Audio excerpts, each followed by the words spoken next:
All right. I think I got it figured out. It should be good. We should be chill. We've done it, guys. A little longer than 45 seconds. It was a generous 45 seconds. More like 5 minutes. Kamehameha, you do not do that to me, Kamehameha. No, you do not.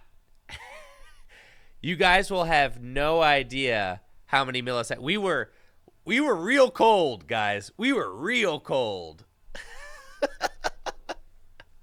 We were not close at all. In fact, I was sitting here racking my brain because I was like, dang, bro. See? Look how synced up we are now. Beautiful. Gorgeous. Anyways, thank you guys so much for being here. Welcome to the gym. We've got our audio things fixed. Thank you, Adello, for the Prime sub. Thank you, everybody, for the subs. Thank you to everybody who picked up a Tricky Gym hoodie, by the way. The freshest Tricky Gym hoodies.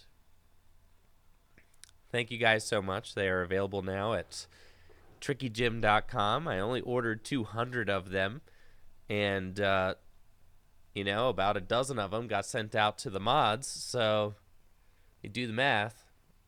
Yeah, there's like only 180 or so of them. So thank you guys so much for supporting the channel by picking those up.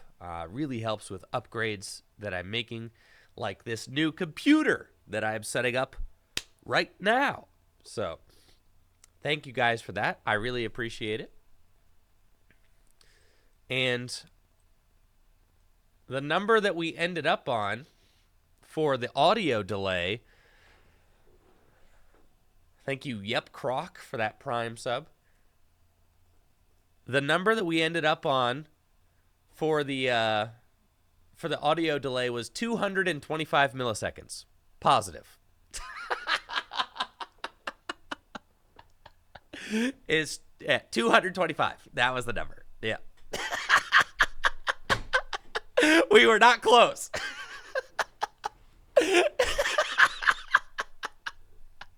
You can see how we were not going to solve this live.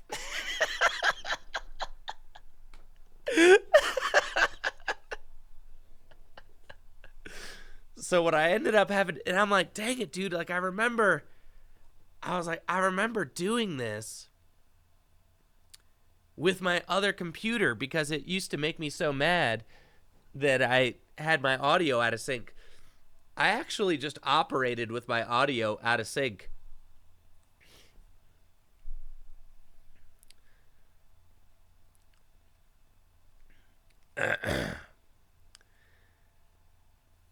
Well, that's the thing. I think I underestimated what a millisecond was. Or I overestimated what a millisecond was. I'm now realizing that I probably can't perceive single milliseconds, can I? Like, no way. But you can perceive hundreds of milliseconds at a time, so that's fine.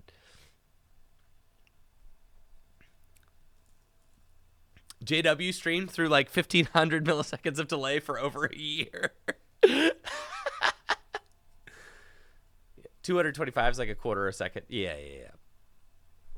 For reference, I am sporting an extra large right now. I am wearing an extra large. And in the pictures on the website, if you go to trickygym.com, I am wearing an extra large. Charizard has got a double XL on right now. Yes.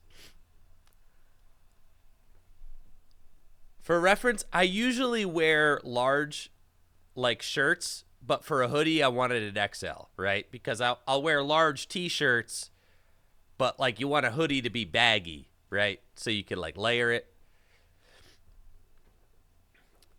So yeah, usually Litton fell up. Oh no, Litton's still here. It's just like Litton just lean in a little bit. Yeah, Miko, I think an XL would be a good choice for you. Well, thank you guys so much for supporting the channel and checking out the hoodies. Again, they're available at trickygym.com. I really appreciate that. It's a huge help for upgrades that I make to the studio. If you've been watching the channel for the last however so many years, you'll notice that I never I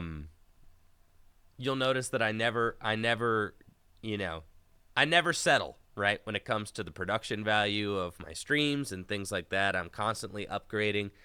I'm constantly trying to push the limits of what we could do with tabletop gaming and stuff like that.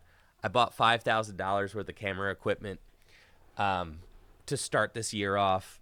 I just upgraded my computer, which is going to help me with, producing videos and things like that. So that's another big upgrade, and the merch stuff really helps to be able to fund that stuff. So thank you guys for supporting the channel. I really appreciate that.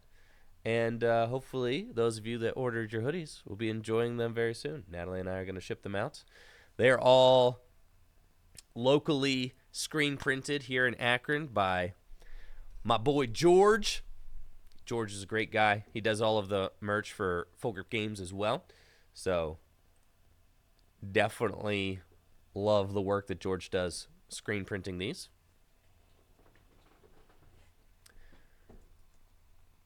We've got some new stuff on Poke Beach that I want to check out. But again, shameless self-promotion.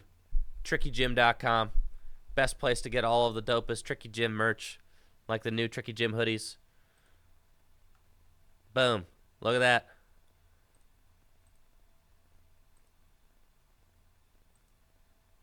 Look at that handsome fella right there. Man, just playing cards, wearing a hoodie. There's a hoodie on a barrel. There's me looking stoic in my Tricky Gym hoodie. That's me with an XL on, all right? There we go. Thank you guys so much. Yeah, some testimonials here.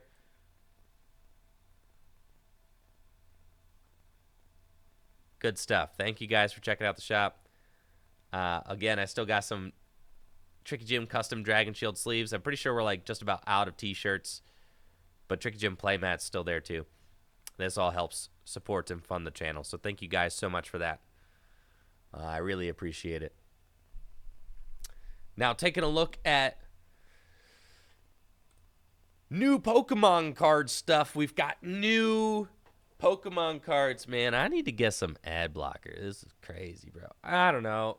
But then again, I want Water Pokemon Master to make his money. I want him to get the bag, you feel me? So it's but dang. Yeah, these ads are go crazy. All right, so we've got Omastar V. Are you team Omastar or are you team Kabutops? Let's do a poll in the chat. Early morning poll. Which fossil are you? Are you selecting the Helix or the Dome, baby? Got 3 minutes. Team Helix or Team Dome? I need to know. Omastar obviously had a big surgence in relevance with the whole Twitch plays Pokemon thing.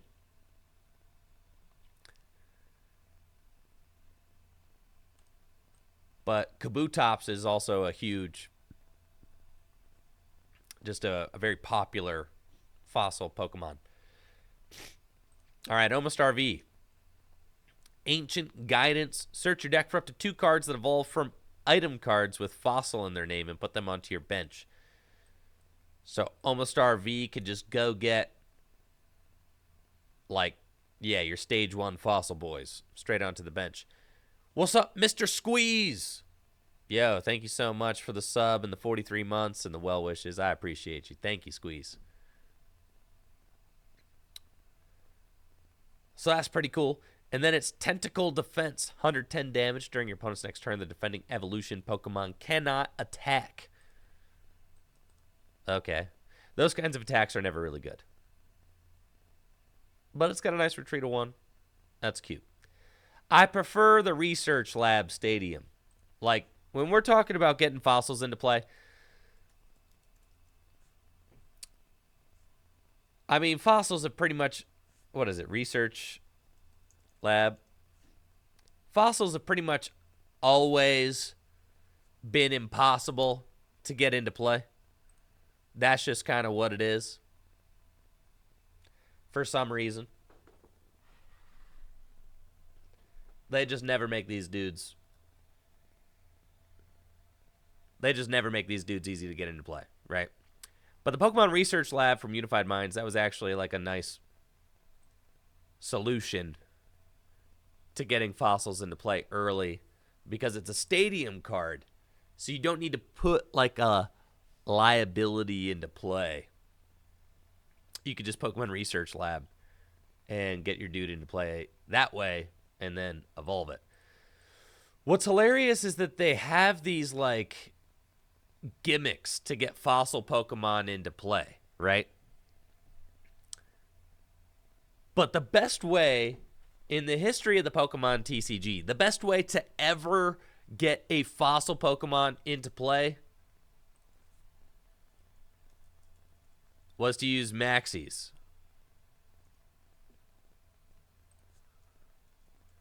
Maxie's hidden ball trick right here. This is the absolute best way to get a fossil Pokemon into play. Dang, the Dome Fossil wins 54% to 46%. Yeah, this was so broken that it got banned in expanded format. Here I am with my box of tissues. It's a roll of toilet paper.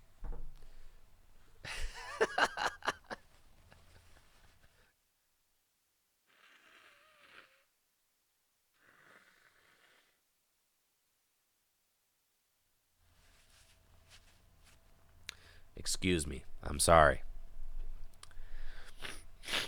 Man. Anyways, this was the best way to ever get a fossil into play. It's just Rapid Strike Mustard. Or Grease is Rapid Strike Mustard, just Maxie's hidden ball trick. Anyways, this card was banned in expanded format just because of its combination with Archeops. Right? Boom. Archeops. Each player can't play any Pokemon from his or her hand to evolve his or her Pokemon. That's a good card. But it's a stage... Oh, wait. But you see how they've changed this, right? Because now it says that Archeops is a stage 1, but nowadays it would say that Archeops is a stage 2, right?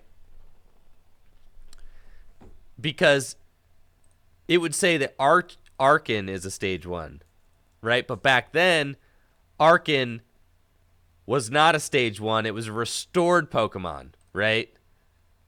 So, like, they've changed the way that they do these.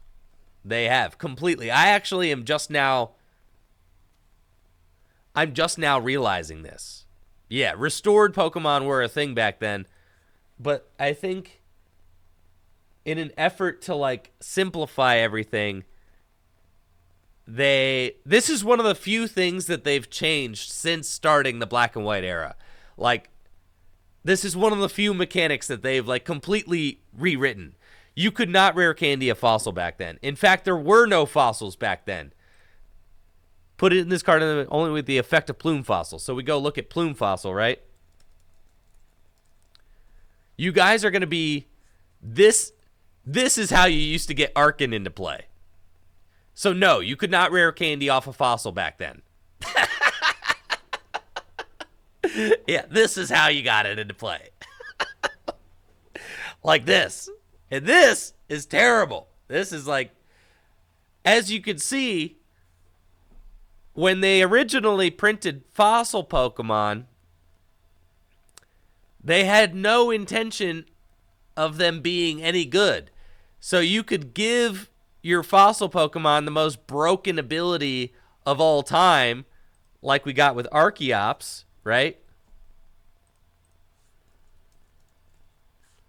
Oh my god.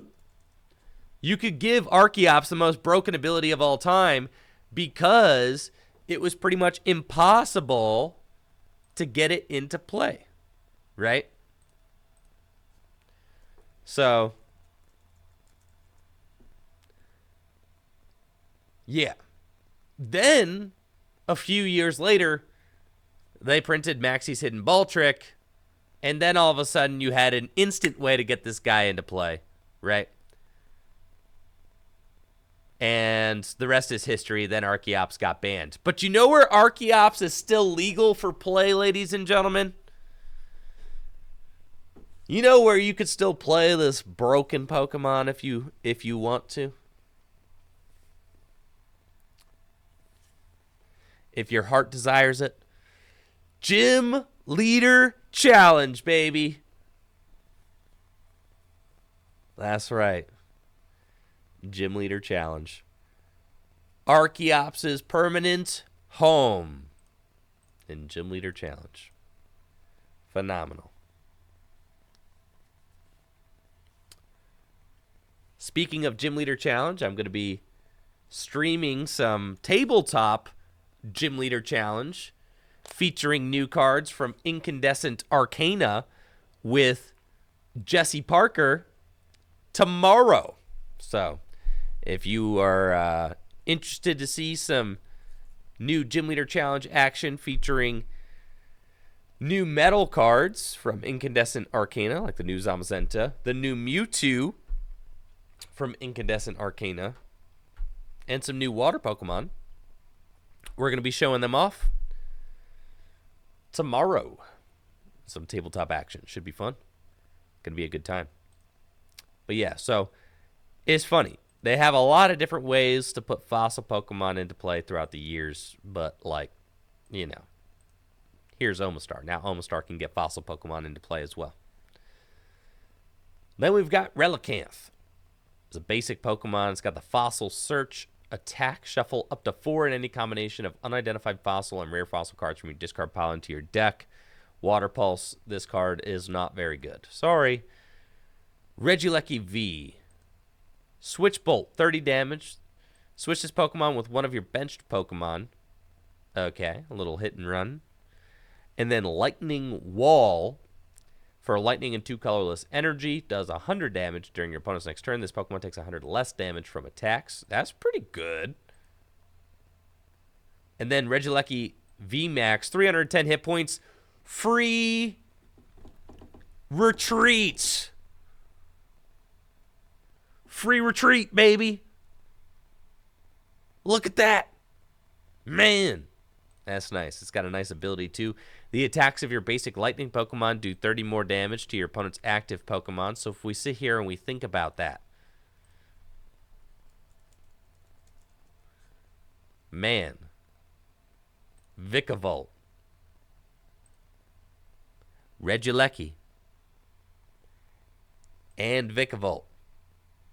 And what's that? Oh, that ability stacks? Okay. So you're saying if I have 4 Regieleki in play, then my basic lightning Pokemon's attacks are going to be doing 120 more damage. Which means that you can item lock for 170 damage. With Choice Belt, you can item lock for 200 damage. Theoretically. Which, that's pretty big. That's a lot of damage for an item lock. It only boosts the damage of basic lightning Pokemon, though.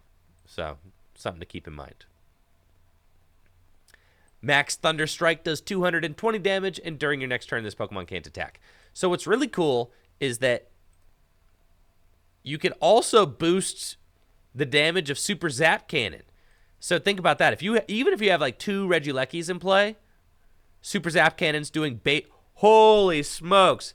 All right, with two Regieleki in play, Vikavolt Super Zap Cannon is doing 250 base damage. With a Choice Belt, 280 damage. So you can Paralyzing Bolt things for like a 2-hit KO, and then you can Super Zap Cannon things for a 1-hit KO. And the free retreat is very useful. So that's pretty cool. I like that.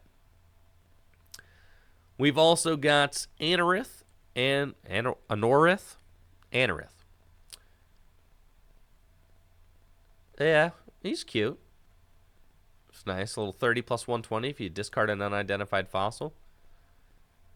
Armaldo. Reaper Claw. If your opponent's active Pokemon has 100 hit points or less, it's knocked out. Rock Smash, 160.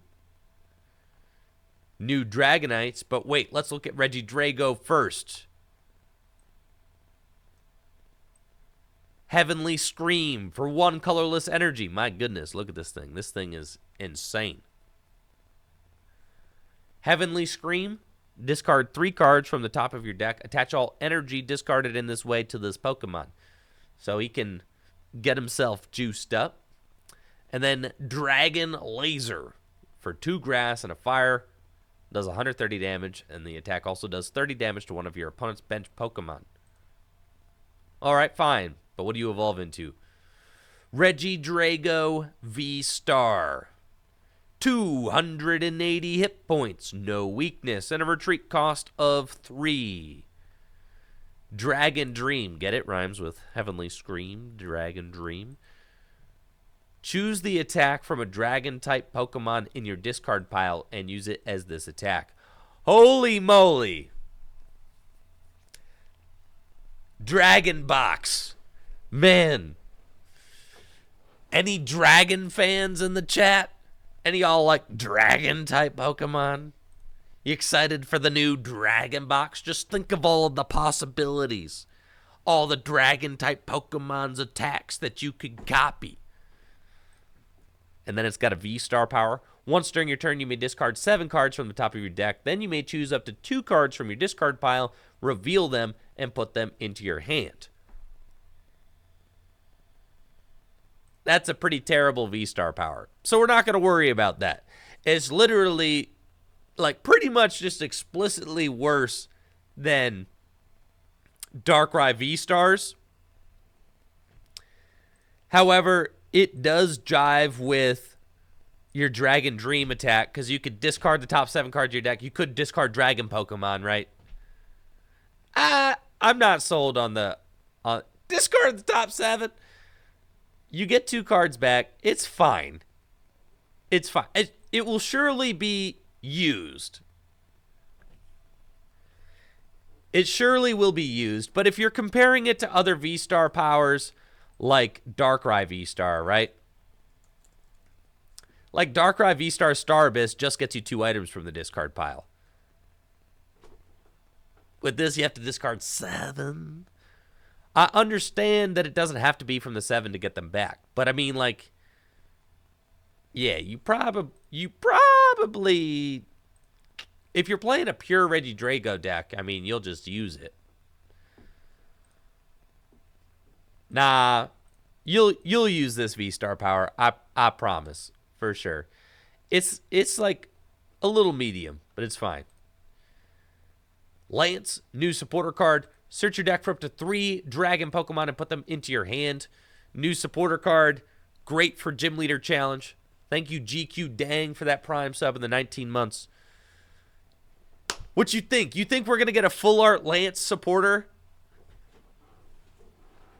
And then how many Dragon-type Gym Leader Challenge trainers we got in the chat? Full art Lance coming to your dragon deck. That's pretty hype, honestly. That would be incredibly exciting. Full art Lance get you 3 dragon Pokemon. That's phenomenal. It's already revealed? I haven't seen it. So that's pretty cool. Anyways, now that we've got context for our Dragonite, let's go read Dragonite. Dragonite. Look at this goofy goober. That's cool. It's got the Energy Hurricane attack, 180 damage. Search your deck for up to 3 basic energy cards and attach them to your Pokemon in any way you like. So what you're saying is that, man, how many attacks search your deck for 3 basic energy and attach them to your Pokemon? Yeah, that's pretty good. It's literally just like Arceus, Dialga, and Palkia Tag Team GX. It's just like Arceus V-Star. It accelerates 3 energy from the deck to your Pokemon. So once you get the Drago up and rolling, then he just accelerates energy to your other Dragos. And how, you may have asked, how are we going to get the Drago up and rolling? I'm glad you asked. Finally, it's time to play this card. Finally. Gardenia's Vigor. Yes, all you have to do, and the reason why Gardenia's is actually going to be good in the Regidrago deck is because all you need to do is use Gardenia's once. You don't have to use Gardenia's every turn. Just do it once to get the turn 2 Regidrago, and then once you use Regidrago's attack to copy Dragonite, then you accelerate a bunch of energy into play and you're chilling, right? You could also use the Lost Engine, that's true, but if you use the Lost Engine, then you're putting cards in the Lost Zone, not in the discard pile. So it's like, I don't know. You've got your, you've got options for sure,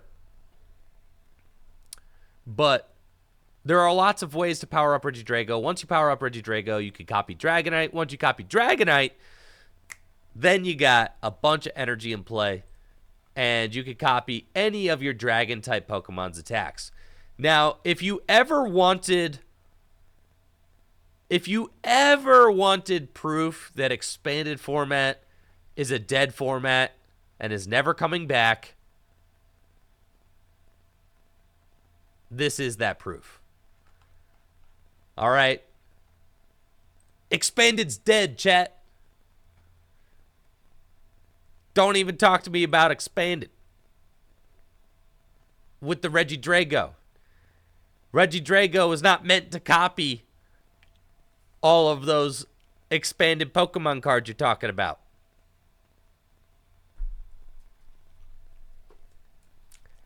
Because if we go back and look at all the Dragon-type Pokemon's attacks that you can copy, you can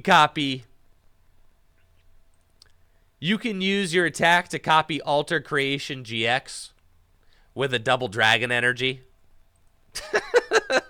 Or you could just use Alter Creation GX with a double dragon energy.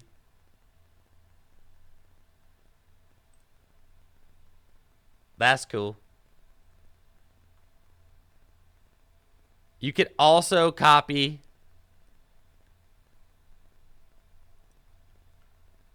Mega Rayquaza GX. Once we go find that guy. Thank you, Dave, for the 33 months. Appreciate you, Dave. And if we just scroll back a little bit further. Little bit further. A dragon that you would have thought was never going to see play. All the way back. Wow, look at that. Dragon Ascent. 300 damage. So you could copy Mega. Yo, thank you, Jesse, for the Prime sub and the 45 months.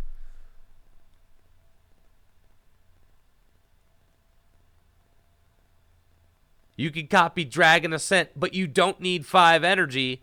All you need is the 3 energy. And you can Dragon Ascent. There you go. 300 damage turn 2 easy. Yep. That's it. And you just sack the double dragon energy. And then you put the double dragon energy on and then do it again. But it's still not right. And that combo is not even good enough in expanded, because expanded is basically unlimited at this point. Right. 300 damage was a ludicrous number back then, yes. But, all right, let's say in standard format,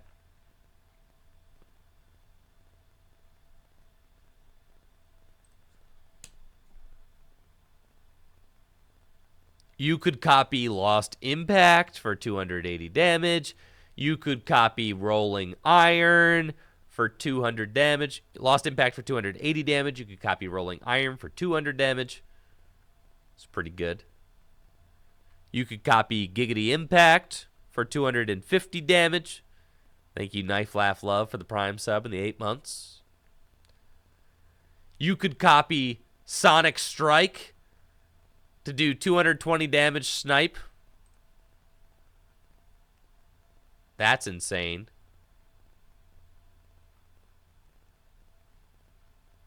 Wow. Yeah, I mean, imagine one V-Star that can use all of these attacks.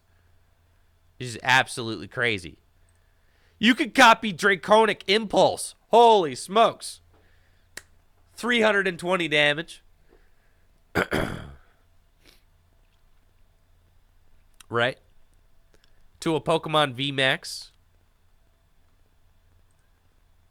That's crazy. Dragon Gale for 250. G-Max Pulverization if you want to shred and go through Miltanks, right? And things like that. You could copy Dragonite V.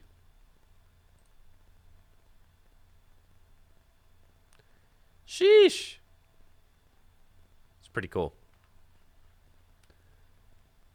You got a lot of different stuff you can copy, all right? So that is a pretty gnarly new deck that we've got on the horizon.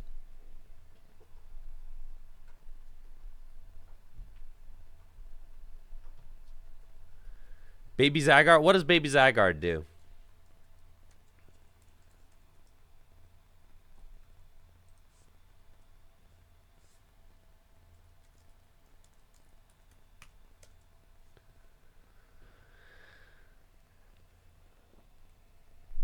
Oh, yeah. Snipe 40 times the prize cards you've taken.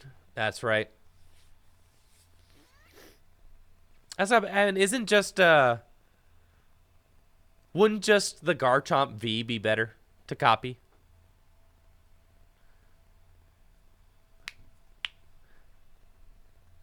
Is Garchomp V not just better?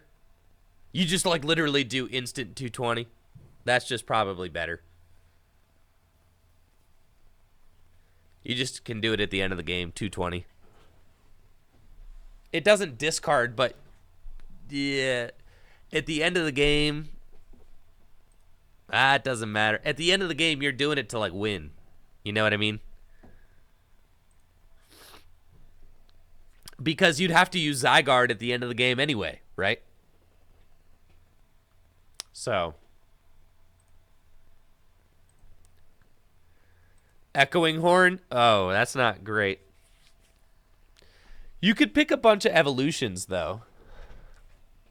And you could jam your bench. So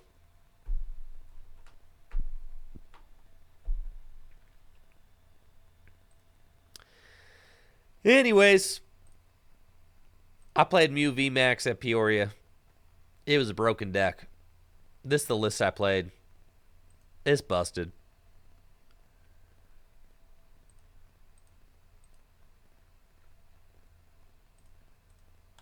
Let's run some laps with Mew. Now, something interesting about our list that we played, and if you look at the results, my testing group was the best performing group with Mew VMAX by far. Not close at Peoria. And we all played shoes. Trekking shoes. Not phones. Just saying. No Rotom phones. We're a trekking shoe household here.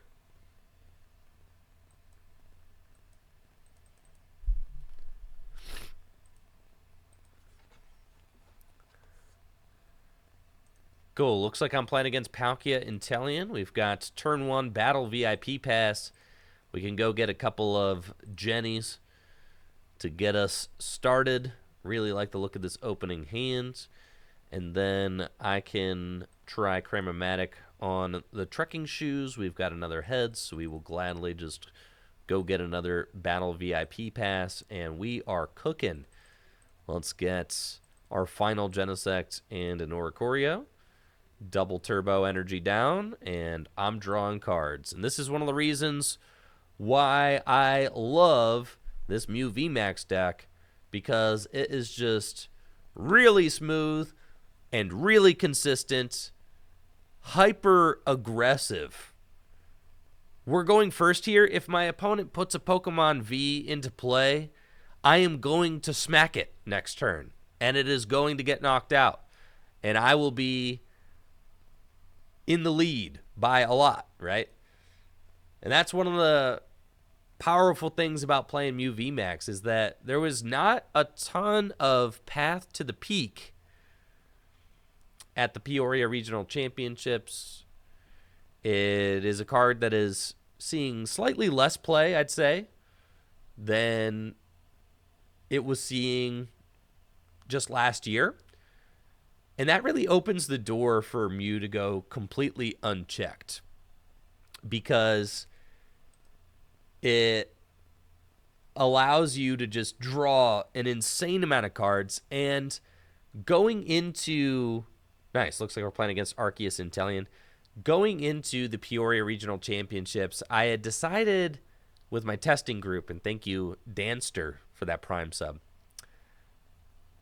I decided with my testing group that hand disruption was at a premium in the Pokemon trading card game. Hand disruption is fantastic against many of the best decks in the format right now.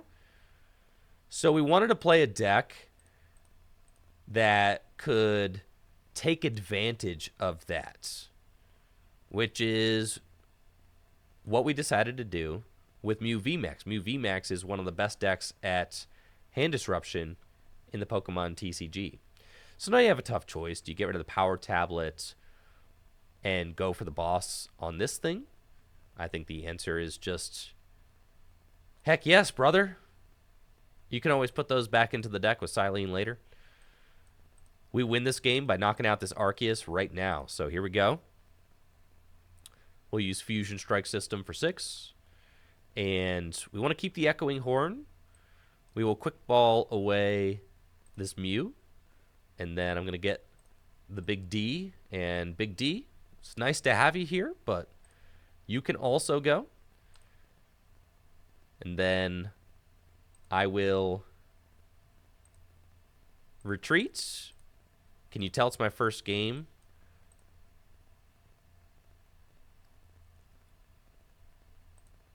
And we'll Fusion Strike System.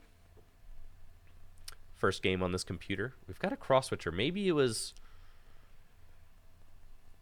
If I find the second cross switcher, I've already retreated. That's a little bit tough, but it's fine. Let's Trek. Hyper Potion is actually relevant against Arceus. And we could just hold on to it. And when this Arceus hits me, I could Hyper Potion and then attack again. But I don't want... Nah, we're just going to keep it pushing. And there's the boss. So we boss up the Arceus. And I can Fusion Strike System for one more card. Find Roxanne. And we will cross Fusion Strike Technoblast. And right about that time, it's when your opponent knows they've lost and they scoop up the game. Mew VMAX is also an incredible best-of-3 deck because the games are very quick. So it's a really good tournament deck. A really good tournament deck.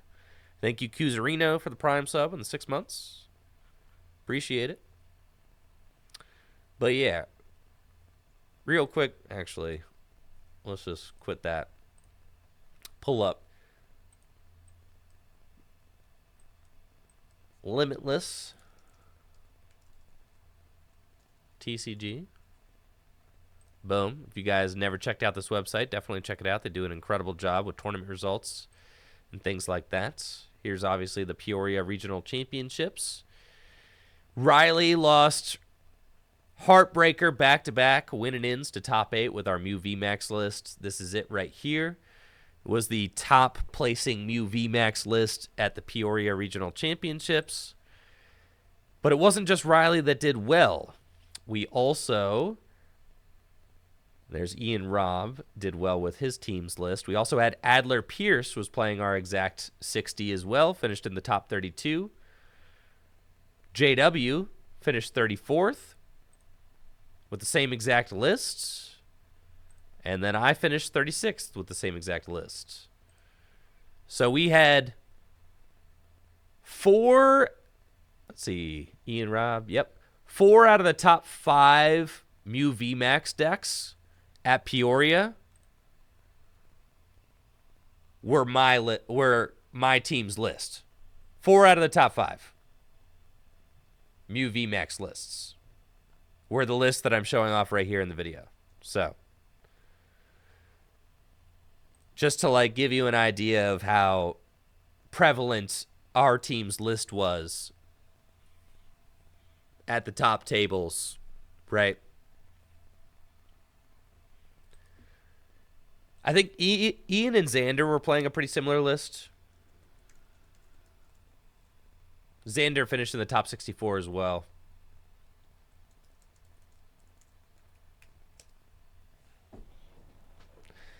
What was the deck that Kevin Baxter played? Kevin Baxter played an Arceus Radiant Charizard deck with like... I think he played like a... Whatever that... What's like the box... The destruction box or something that like places damage counters. He like played that crazy card. Kevin is part of our testing group, but for some reason I know why. He just was set on just playing Arceus the whole time.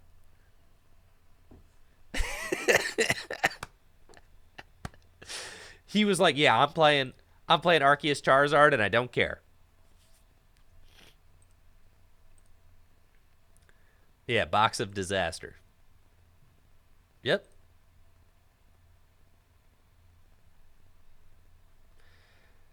This deck is broken, dude. I'm just telling you. This deck is so broken.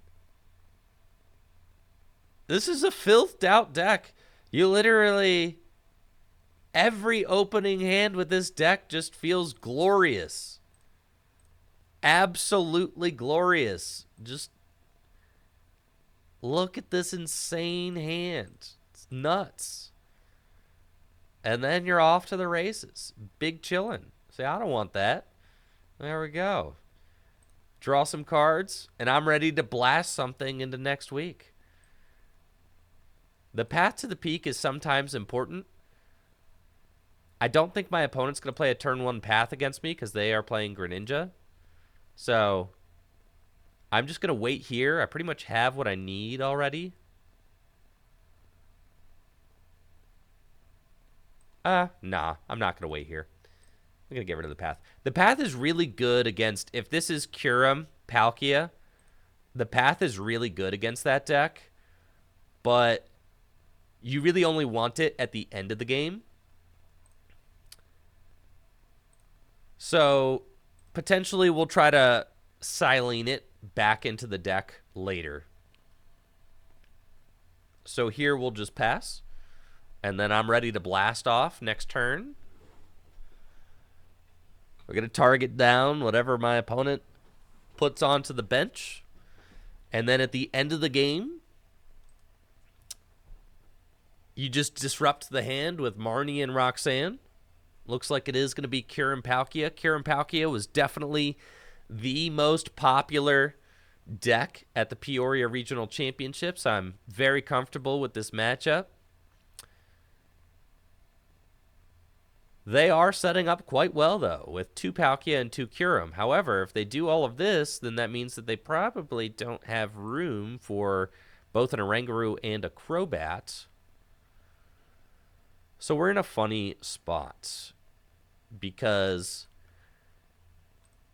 they have 1 water energy in the discard pile. They've got 1 energy on their Kyurem right now. I feel like we want to actually target down this Kyurem with the water because they have 2 Palkia out. So it's like they're probably going to get that V-Star power, and I can't stop them. So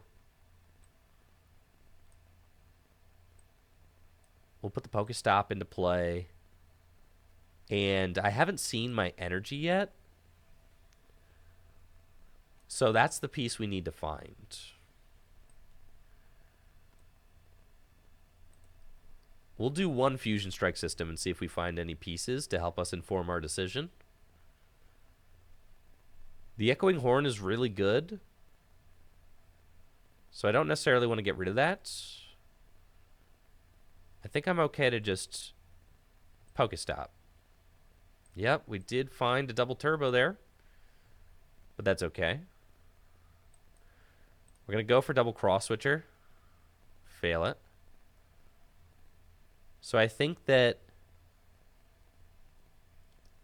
if I go for the boss, I have a smaller chance of finding the energy I need. So I think I'm better off just going for the Marnie. Thank you, Trainer Red, for the 22 months. Appreciate you. We were so close to that other cross switcher. It's unfortunate. We can Ultra Ball away these, and now we're really digging. I have 3 double turbos left in deck, so that's fine. Just need to find a double turbo, and I need to find my other cross switcher. Okay, we found the double turbo. Now we'll Trek. Do I want the Ultra Ball?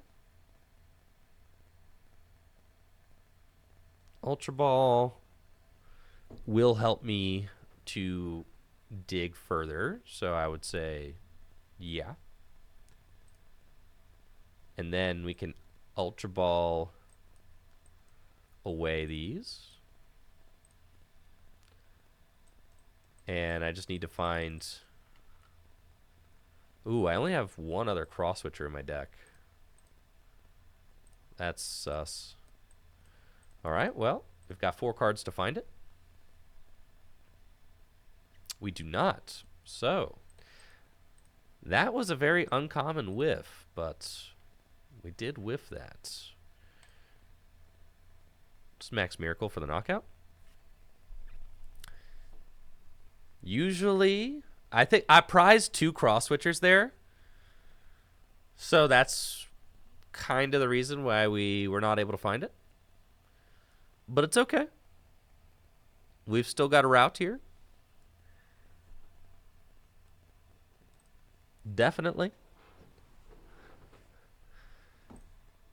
They pretty much always have to put Crobat into play. That's something that's always plays to your advantage in this matchup because the Crobat can just easily get knocked out and then knocked out again.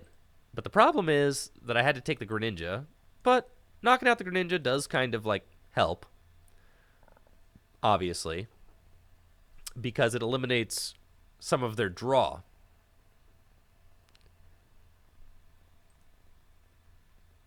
They've got Melanie. They still need 4 energy and a choice belt to take the knockout. So it's possible that they could whiff. But with the Evolution Incense, they can actually go get Palkia.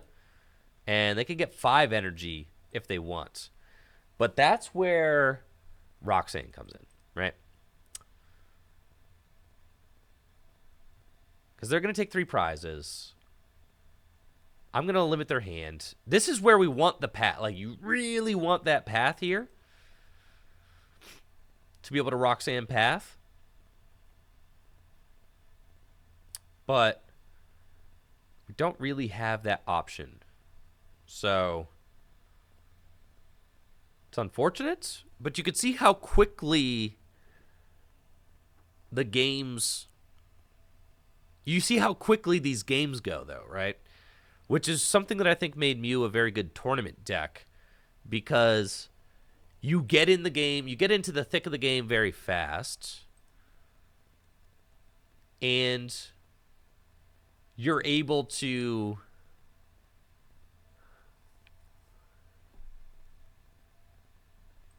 find your routes. You're able to find your routes very quickly or lose very quickly. So I kind of need to pressure this Kyurem. I don't really want to gust. I just need to hope that they can't get 5 energy or 4 energy onto this Kyurem again. So I'm going to smack the Kyurem. We're going to bench this Mew. And we are just going to Roxanne. I like keeping all these Ball Search cards in my deck because they're going to allow me to draw off of this Genesect. And we find Silene, which is perfect because I'm going to need that next turn to try and stop them from doing what they need to do. I wish I could get rid of this Pokestop, but I don't really have an option to do that right now. So I think I'm just chilling. I'll play the Power Tablet. That card doesn't really matter right now. And we can Fusion Strike System for 2. We've got Cross Switcher and the Cram. Again, I just need to pressure this Kyurem, because if I don't, then they will build up the Kyurem to be able to knock out my Mew VMAX. I could Psychic Leap this, but it's really not worth it. No, it's not. Okay, I like this. We're just going to Cross Fusion Strike Technoblast. And then we hope that off that Roxanne that they cannot get a 4 energy Kyurem. We know they can Oranguru once to Glaciated World. We know they can attach, but they need to not have Melanie in their hand, right?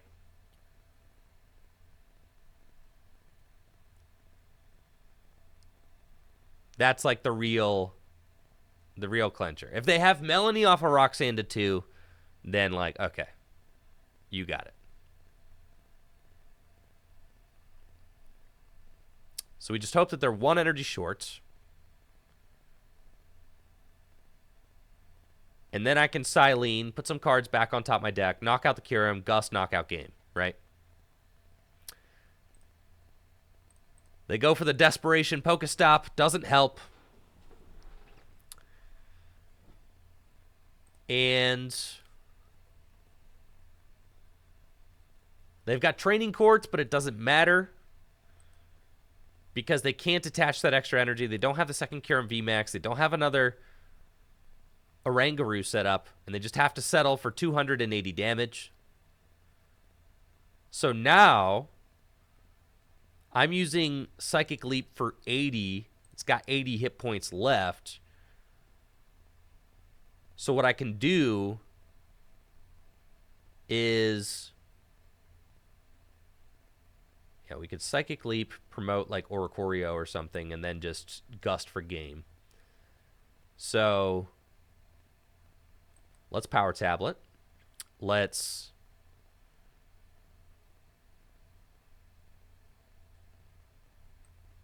Chromatic. Okay.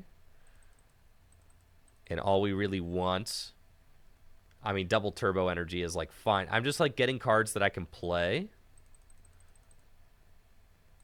so that I can actually Silene. We're going to do this. And then we're going to go for Silene.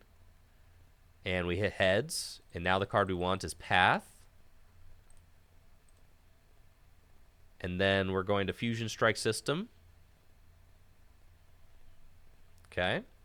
And then we Ultra Ball away Echoing Horn and Battle VIP Pass. We fail it. Fusion Strike System for 3. And then I could, well, let's see. Because if they top deck Melanie, they could win if I attack with this Mew, right? So we don't want to do that. We do want to Psychic Leap. So we want to increase our odds of being able to have that.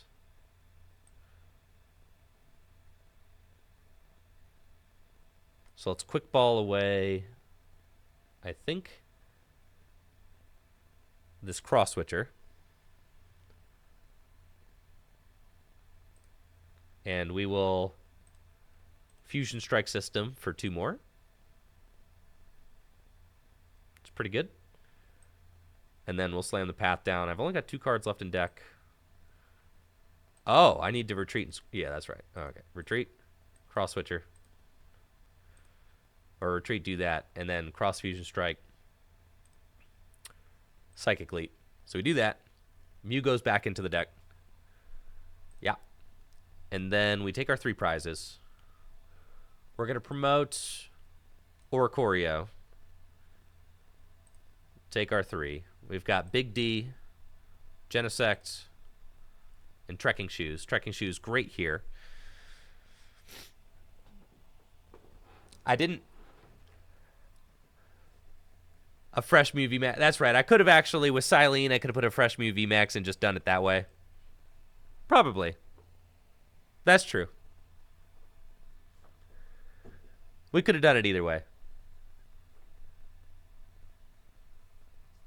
They just have to attach to Palkia and pass.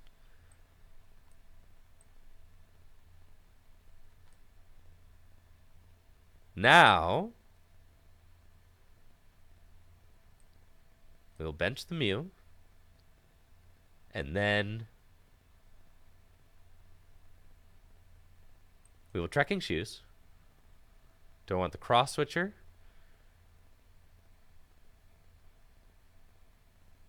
No. We got a Choice Belt. That's fine. We'll grab this fella. Evolve here.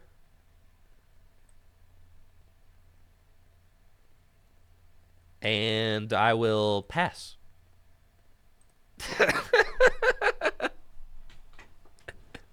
And then we've got it next turn, all right?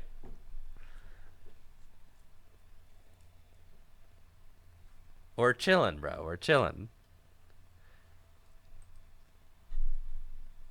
Everything's A-okay. Had it with the Cross Switcher? Well, if I took the Cross Switcher, but then I didn't have anything to Cram-O-Matic away.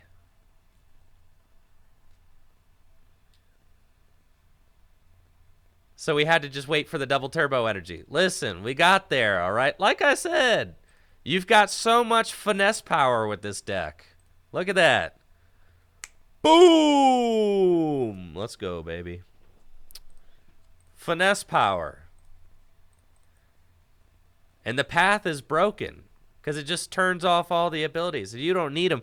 When you get to the bottom couple cards of your deck, you don't need your abilities because you have shoes.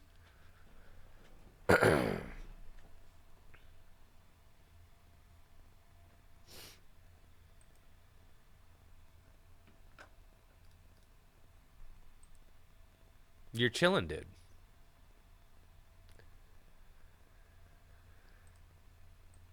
Big D here for moral support and incredible.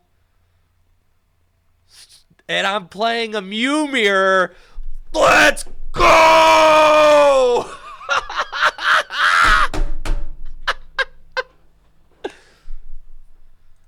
Big D in the right place at the right time. We're about to play a Mew VMAX Mirror. And he is ready for business. Just look at that face. You know this Drapion V is ready to party. Now, some Mew VMAX lists were playing Volo. I think that that is not a great card in Mew VMAX. I would much rather play Hyper Potion. Now, my opponent is about to scoop up their cards because Big D is taking the knockout. Turn 1 on their only Mew. That's right. Ain't nothing they could do about it. And I cram heads, and I got another Battle VIP pass right here. And we're going to get 2 Mew VMAX. Just look at this. Glorious Drapion V doing exactly what he set out to do. Man, doesn't get any better than this, folks. Try as they might to play around Drapion V's wild style, there's nothing they could do about it. Dynamic tail. That Mew is gone, baby. And I'm taking 2 prizes on the first turn of the game, going second. Let's go. You don't mess with the D. They thought they could play around wild style. They could not. Double turbo energy helps to power up Drapion V. Easy mode. And this is why we played this card in our Mew deck. So that in the mirror match, you can attack first, even if you're going second. It's incredible. And now, Big D! Let's go! Yes! Big D getting in the paint. 400 damage.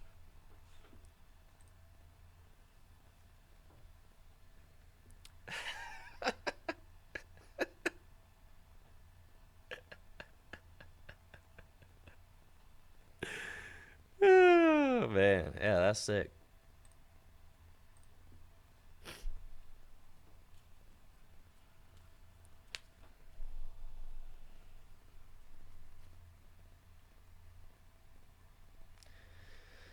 Yeah, so that's a Mew mirror right there.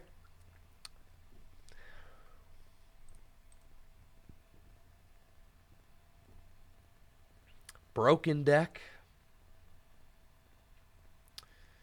Going first. I'll open Genesect. That's fine.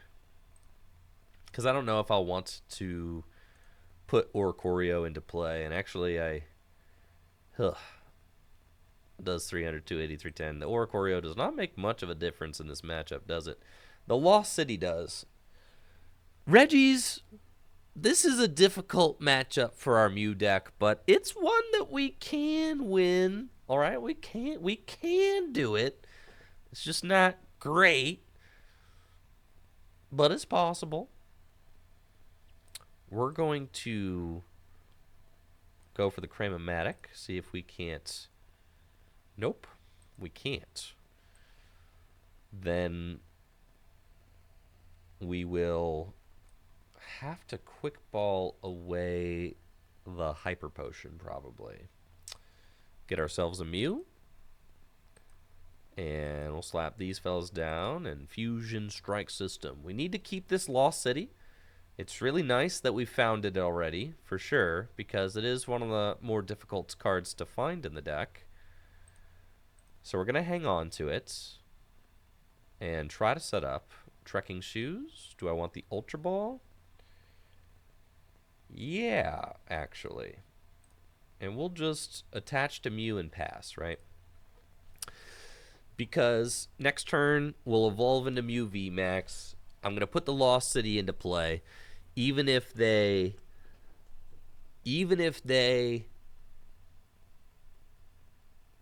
like put a path into play, then I can just put down Lost City and then start drawing cards. And the Ultra Ball will guarantee that I can fill my hand to 4 and then go get another Fusion Strike Pokemon to draw even more cards. So the Lost City is by no means an auto win because I need it for more than just one turn. And also if they get like a quick setup, if they get a quick Regigigas, I'm having a bad time. Like against Drew on stream in game 3, I think he got a turn 1 attack or something, or game 2. That was hectic. Yeah, the turn 1 attack. I mean, it's like you pretty much, you don't have enough time to defend against a turn 1 attack. You need them to like have a few turns where they're kind of sputtering, and then you want to go Lost City, and that's like helpful. Because once they start one-hit KOing your Mews, then you're just in a terrible position. Because you can only get 2 Mews knocked out, and then you lose. So we'll see what they do. They got to capture energy. That's fine. Wouldn't have gotten the second Regirock personally, but you know what is cool? Put down the Lost City and let's draw some cards. And then we've got the Silene, but I don't want to play it yet. Ultra Ball away Mew and the Ultra Ball. Go get another Mew.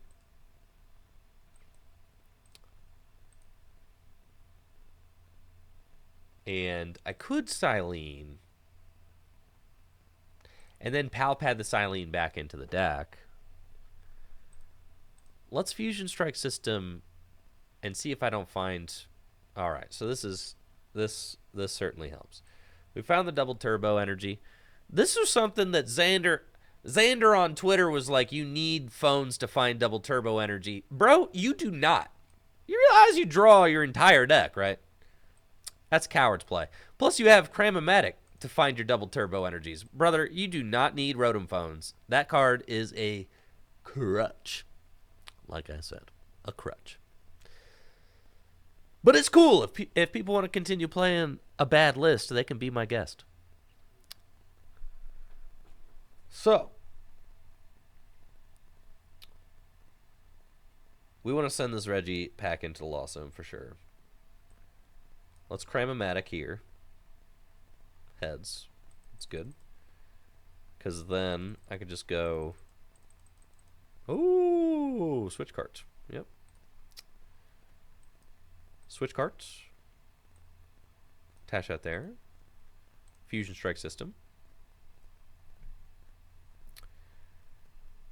And I think knocking out the Drago is probably our best bet. So we're going to just do that. Technoblast. You're done. And we're going to send it to the Lost Zone. And now I am going to attempt to send another Regidrago to the Lost Zone. So next turn we will probably like Silene the Lost City if it gets countered. And then... they might just be dead drawn now, though. Yep, they're dead drawn. They ain't doing nothing. So we're just going to send a whole bunch of their dudes to the Lost Zone. And that is how you win this game. Is by just getting too many Reggies into the Lost Zone and then they just lose. It's not a great matchup, but you can definitely win like this. Yeah, let's just go for the steal. And they're scooping it up.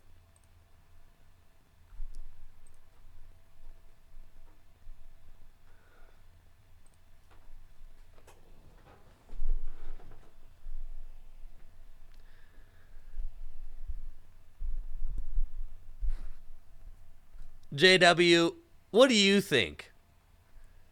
Are the trekking shoes better? Or are the Rotom phones better? What do you think, JW?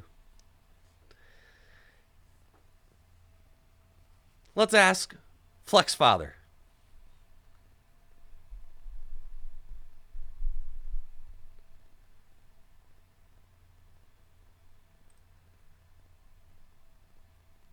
Precisely. The shoes are better turn 1, and that's the only turn of the game that matters. I rest my case. Is it not the only turn of the game that matters? It is. So, there we go. Yeah, my Mew's wearing shoes. And that's it. And I showed off earlier, JW, our team was 4 out of the 5 top placing Mew decks, with the top placing Mew list being Riley. So,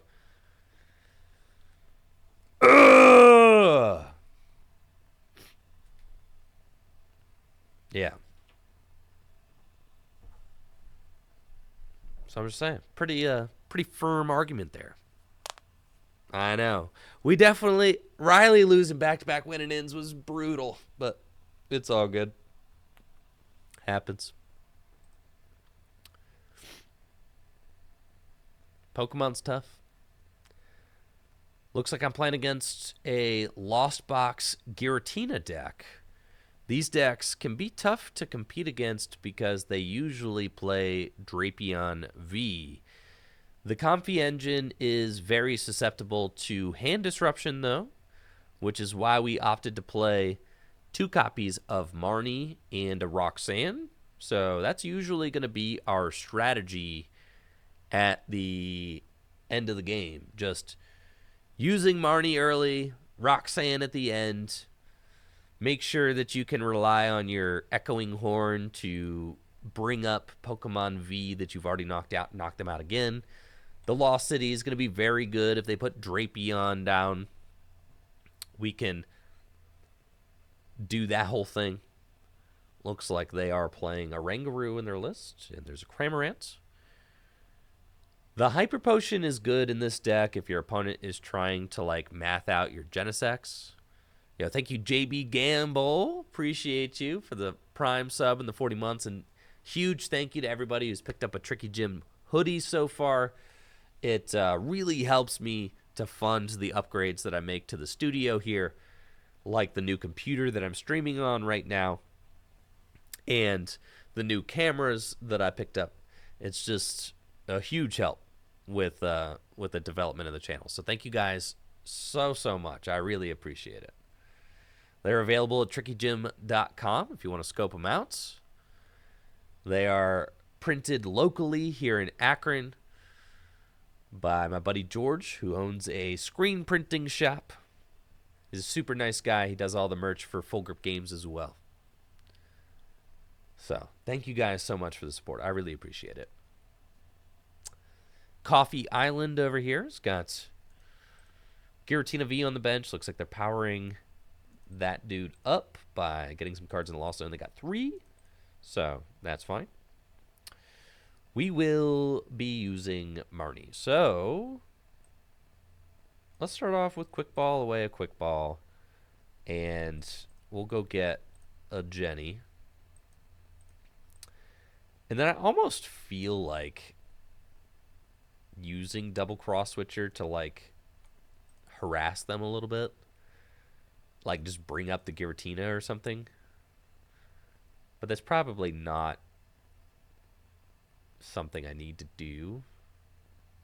So yeah, we'll just Marnie. We'll save the cross switchers in the deck. Thank you, Jamullins Rocks, for the Prime sub. And we've got a broken looking hand right here. I'm loving it, dude. Let's go. Let's go. Battle VIP pass. And then I'm trekking, baby. Do I want a quick ball? Yeah, I'll take a quick ball. Do I really want that quick ball? Nah, I'm drawing more cards. All right, we got a boss there that I can quick ball away. These shoes, that's cool because I already got everything I need. Gonna get another Jenny. Thank you, Poke Champion, for that sub in the 13 months. Appreciate you, Poke Champion. And Fusion Strike System. I'm gonna draw some cards. Love it. Battle VIP pass. Let's get ourselves another Genesect. Or we could get, if they play Choice Belts, could be a little sus. Might want an Oricorio in play. That's probably fine. We'll get the Oricorio. And we'll Fusion Strike System for 2. And, I mean, this hand is kind of loaded. So, I think I'm just going to retreat into this Mew and pass. And the reason why I'm going to retreat into this Mew is because if they do decide to hit it with Cramorant or something, I can just Hyper Potion and heal it with a double Turbo Energy. Thank you, McFatster, for the Prime sub. Pro Paper Folder. The size of the hoodies. I like if you wear large shirts, I would get an extra large hoodie, personally. Because in my mind, hoodies are supposed to be like, able to be layered, right? So I would order a size up personally. Like, I wear large shirts, but I'll wear an extra large hoodie. But I could fit into a large hoodie. But like the way I would want it to fit would be an extra large, so that I could wear a shirt underneath it if I want to layer it, right? But it depends on how you roll. If you want something fitted, you just order the same size as your shirt size.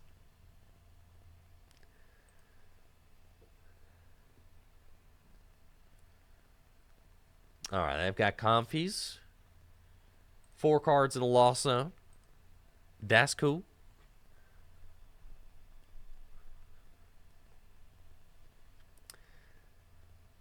I'm feeling very confident about my position in this match right now.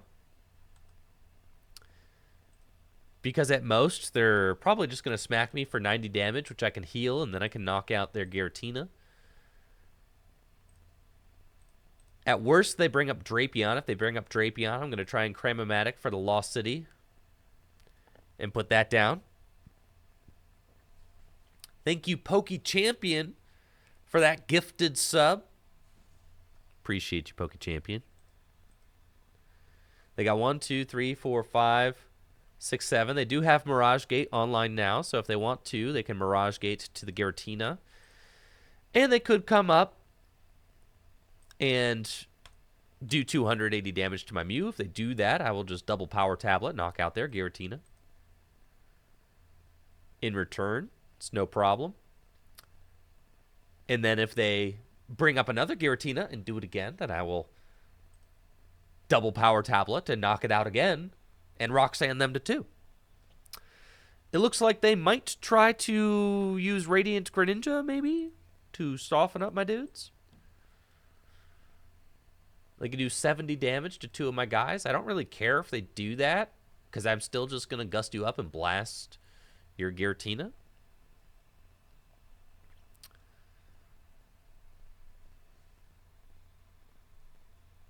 Right? And they just sent their Roxanne to the Lost Zone too, which I'm happy to see, because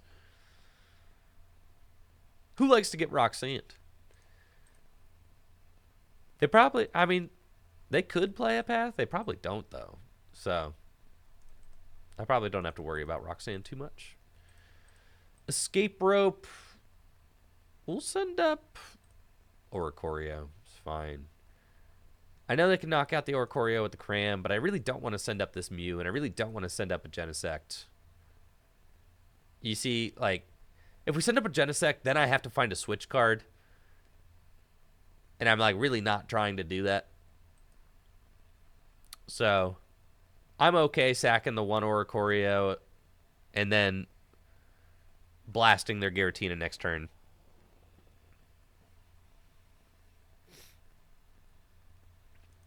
They are powering up the Greninja, but that's totally fine, right? Because I play the Hyper Potion. It doesn't matter. We're not worried about that at all. The chip damage is meaningless, which is really just negated by the single Hyper Potion. All for... Sheesh.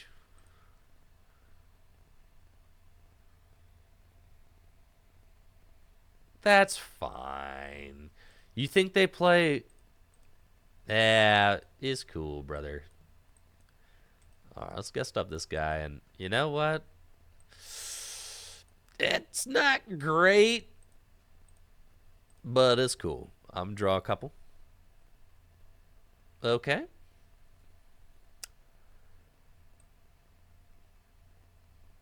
That's fine. Yeah, bro, it's fine. I don't need him.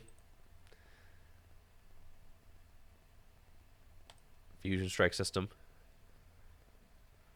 Find Ultra Ball. I don't want to give them the Pokestop. Which is why... Because, like, Pokestop's good for them. You know, they can find good stuff. So I don't want to give them that.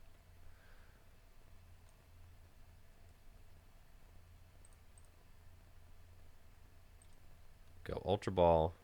Get the Mew. And I don't think they play Path. Well, Fusion Strike System. There's our Hyper Potion. Palpad. Okay. Let's...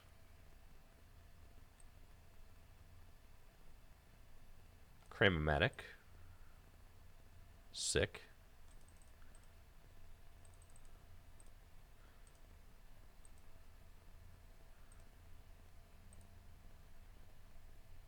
We'll Palpad back in these guys. Draw some more. Fusion Strike System. And... yeah.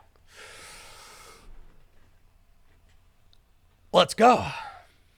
We've got Lost Zone. I could send this thing back into the Lost Zone. But that puts more cards in the Lost Zone. 1, 2, 3, 4, 5, 6, 7. Yeah, I don't really want to do that. What if I just put the Path down? That could be kind of neat. Just like force them to deal with that. Nah, we're just going to chill. Yeah, I'll put the Path down. I'll mess around. All right, here we go. Technoblast. I could have probably max miracled that. 310 damage with the Gust. Found Roxanne off the prizes. That's great. We're going to save the Lost City in case they play Drapion.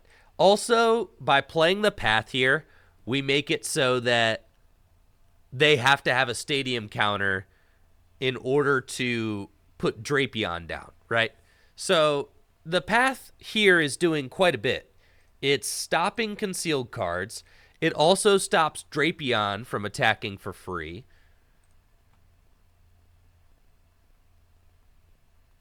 Right? It's significant. And I've got a counter stadium in my hand already. And I've got back-to-back Mews. So, like, I really don't need anything in order to attack next turn.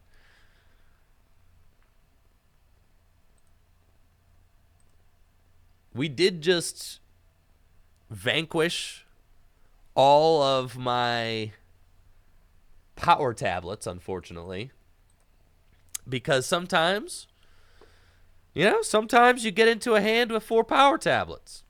And you just got to play those. It's not great.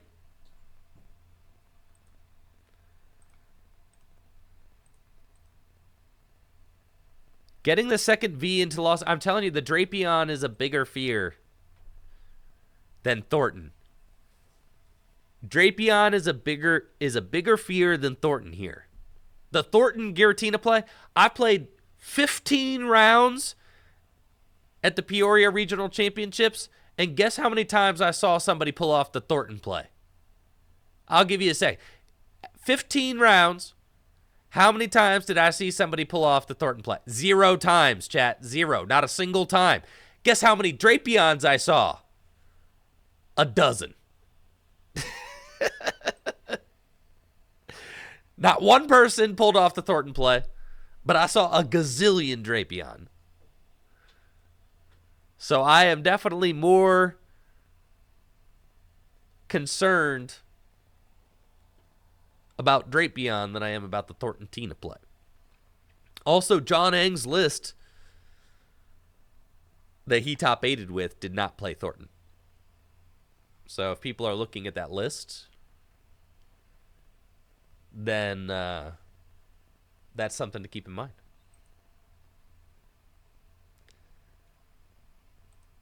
I got the Ordinary Rod. All right, so I'm going to put the Tina back into the deck. That's a little bit annoying because now I can't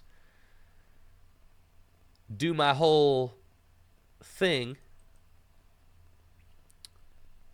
where I Echoing Horn, knock it out again. But it's cool. We'll make it work. Here's Sableye. And this is like, so they're going to try and do like snipe damage on me now. And that's where the Hyper Potion is just going to come in clutch. Right? Because I'm not going to let any of this damage add up. So they're going to decide to put the damage on my Genesect, which makes sense. And they're powering it up for Sableye later, right? So at this point, I'm like, all right. I actually can't play like any of these cards. I am kind of stuck, aren't I? Gust up the Sableye. I need to find an energy. Ooh. I can double cross switcher up something now. We'll double cross switcher back up the Greninja. And we'll draw some cards. That's cool. Cramomatic. Broken. Go get the double turbo energy. Play it there. Hyper Potion. And then we draw some cards. And we're pretty much chilling here. I can Ultra Ball away these. I've got 9 cards left in the deck. And we'll Fusion Strike System for 3. It's pretty cool. 6 cards left in the deck. We're chilling. And let's Technoblast. Send the Greninja to the Lost Zone. And go down to 3 prizes. We find Switch cards, which is cool. And we should be in a pretty good position. We've got the Roxanne. However, here if they go Drapion,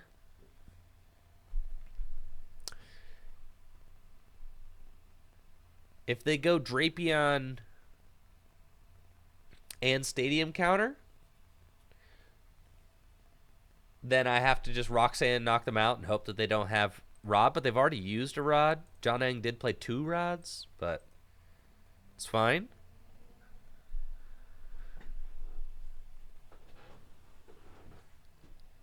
I've got Mirage Gate. You can see they're kind of just spinning their wheels. Not, no Giratinas going on. They got Sableye, they got a Grass on the Comfy, but no Giratina in the discard pile, so they can't Thornton right now. They can use Sableye to knock out my Genesect, but I will be going to 2 prizes remaining. Once I get to 2 prizes remaining, then I should be kind of chilling. Because even if they go in with their Drapion, I can just finish it off for game.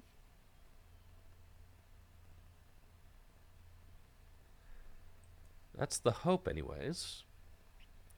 So here's Sableye. I don't have any power tablets. My Silene is still at large. So I could... And they're really in the bottom of their deck. They probably have like most of their deck available to them right now.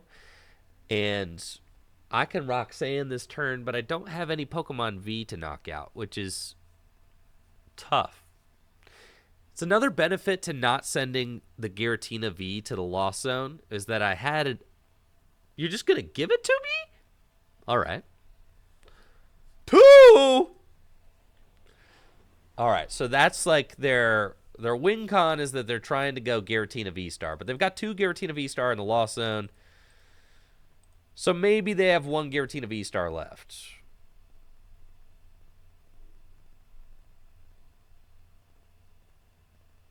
So they're going to go knock out my Genesect. And then hope to maybe Giratina V-Star, Star Requiem for game. I'm actually really excited that they're putting all these energy back into their deck because that's going to dilute their deck a whole lot. Now, I really want my other cross switcher. Oh, they're going to Mirage Gate. Never mind. This is kind of sus now. So I need to try and keep them out of the game-winning V-Star attack. Huh. At this point, maybe I am getting a little bit punished by sending up that... Maybe I'm getting a little bit punished by sending up that Oricorio earlier in the game. Ballin' High, thank you so much for the Prime sub in the 4 months.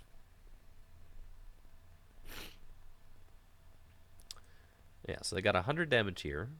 They place 20 damage onto the Mew VMAX. Fine. And they take their 2 prizes. There are 3 prizes remaining. This is a little bit sketch, but we'll see what we can do. Trekking shoes? No. Find boss.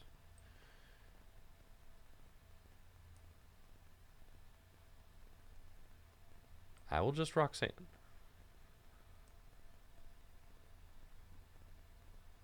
And hopefully there is double cross switcher in the deck. I'm starting to feel like the other cross switcher might be prized.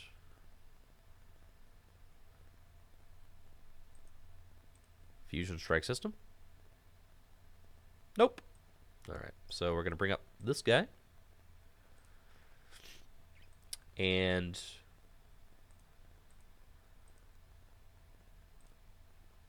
Technoblast for knockouts. And the hope is that they do not have Giratina V-Star and a Psychic Energy off of this Roxanne to 2. They've got 12 cards left in deck, and only 1 Comfy in play, and a Rangaroo.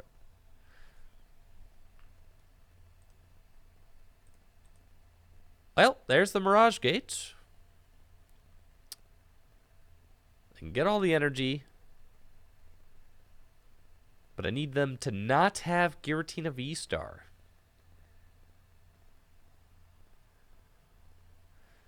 And then we're fine.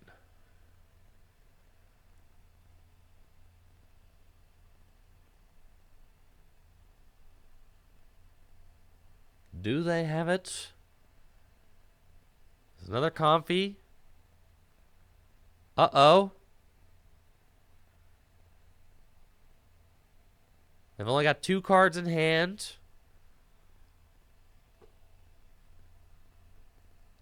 They will Oranguru first. And then, as you can see, Roxanne is the best card in the format right now. Like I said, hand disruption. Hand disruption is serious.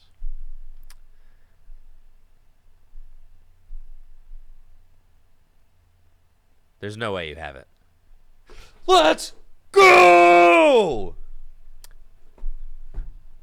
Hand disruption, baby. Like I said, Roxanne is perfect.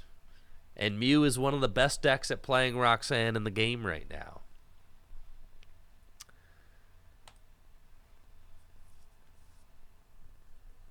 it was like literally like half my games I probably won because of Roxanne. You just get down to the wire, you Roxanne, and then you win.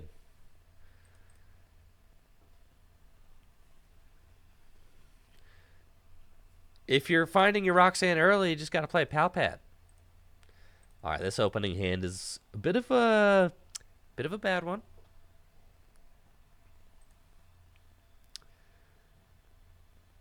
Yeah, this is just going to keep it moving. You'll get those. Happens. Just got to keep it pushing. It's hands like that where I would scoop turn 1 going, like I would scoop at a regional. That's a scoop and go to game 2. But then it feels so good because then you have 50 minutes to win 2 games. And you're like, that's cool. It's way better than wasting 10 minutes for no reason. There's some opening hands where you're just like, I have a higher chance of winning this set if I scoop right now and give myself 50 minutes to win 2 games than if I give myself 35 minutes to win 2 games, right? And the sooner you, like, embrace that, you'll instantly become a better regional competitor the sooner you embrace that. That some games you just need to scoop like that. Especially at a regional championship.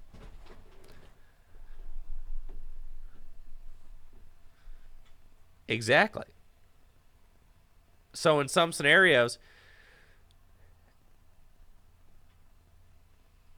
would Pokemon benefit from a better mulligan system? I think that it might make some decks too broken.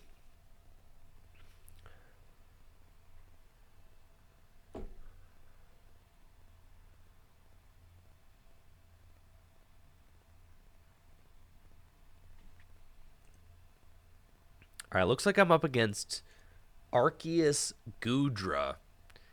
And this time, Drapion is in the wrong place at the wrong time. It's not your time, Drapion. It's okay, though. Hyper Potion's really good against Arceus, but this Hyper Potion is also in the wrong place at the wrong time. So, let's Trek first. Okay. Now we're going to Cram. Cool. And we're chilling. Grab Battle VIP Pass. Battle VIP Pass. Go get a couple of dudes. Put the Lost City down. Quick Ball away. Boss's orders. Go get a Genesect. Power Tablets, and draw some cards. This is a pretty tough matchup because the Radiant Gardevoir is really not great for us because it really pressures your resources and forces you to have exactly the right amount of damage modifiers, which is really difficult, especially with an opening like the one I've had here. It's not great. 1 power tablet down, it's fine, we'll pass. But having to find 3 power tablets to knock out an Arceus V-Star is, like, really bad. Yeah, we don't like that. They've got research. Thankfully, they did have to discard 2 Hyper Potions there. I do love to see that.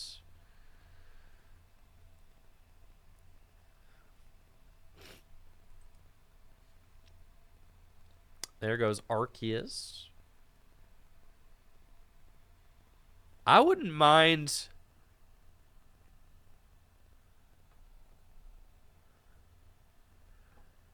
allowing one... Like... If you were allowed 1 mulligan start in Pokemon and you had to mulligan to 5, something like that. That, like, could possibly be fair. Like, if you were allowed to intentionally mulligan to 5, that, like, could do it. And you were only allowed to do 1. 5 is brutal, though. And the thing about it is if you go to 5, then you're like, the odds of you finding a basic Pokemon, you're right, you're at a much lower chance. So, like, probably not, right? Side decks would be terrible in Pokemon. You can't do that. No.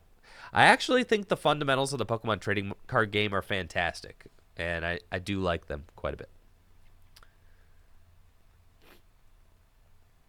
Oh, they got Zamazenta V as well. This is not going to be great for us.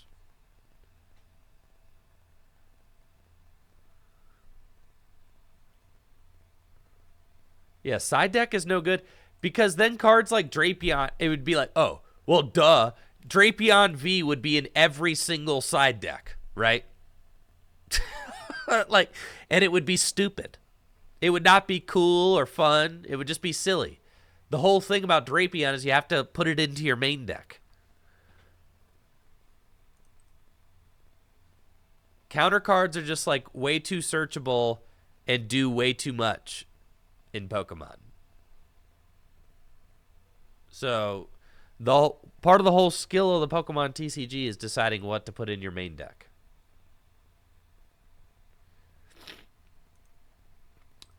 Yeah, Zamazenta is not great, but it's cool.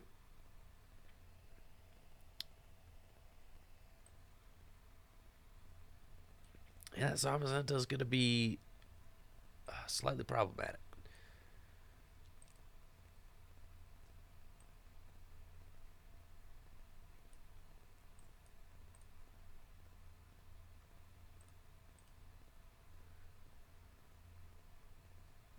Okay.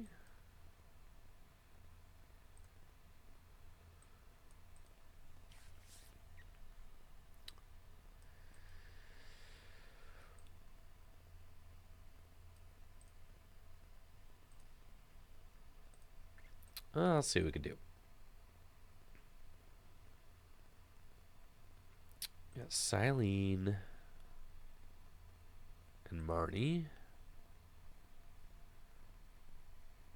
Probably want Marnie.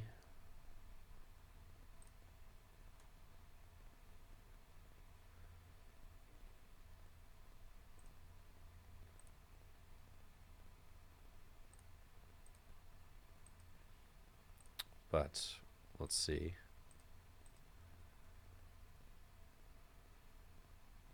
Okay. Cramomatic. It's fine. Marnie.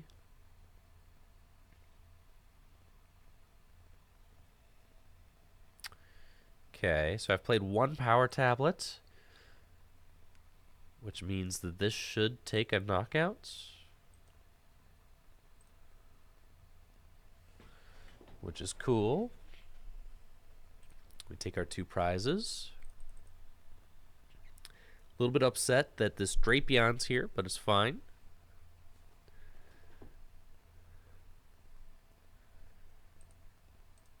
The Zamazenta V, yeah, that's not great. However, we do play Path. So it's possible for us to just knock this thing out the old-fashioned way with a path to the peak, right? We just got to find it. Path to the peak will also turn off Radiant Gardevoir, so I can knock it out with 1 power tablet. They are going to be removing my energy every time they attack with the Zamazenta, which is kind of annoying. Yeah, it's not great, but it's cool. We got double Pokestop in the hand. Cross switchers. Yeah.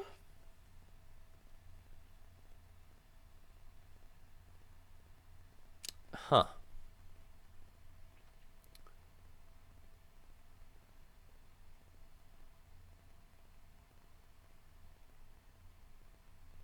Let's take the cross switchers. Let's just take this turn to knock out Gardevoir, I guess. Ugh. Okay. Let's put the Pokestop down. This is what I wanted. All right, we're going to Echoing Horn. I know I lost an energy, but I think it's worth it. And we're going to go Arceus. And then we're going to go Cross Switcher here. Here. My double turbo energies in the discard pile are 2. This is my 3rd. And then we go, I have to power tablet. And now I can draw. I was looking for the Echoing Horn there and we found it. So that's really good. And then all I have to do is knock out this Zamazenta for game, which I can do. Power tablets 3 down. Let's Ultra Ball away these. Take a look at the deck. We've got a power tablet and we've got silent. The whole deck is just juice at this point, right? It's just literally juice. So we'll Fusion Strike System and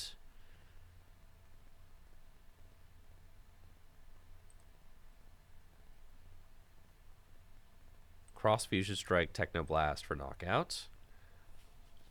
And then we take our 2 prizes. We got options. So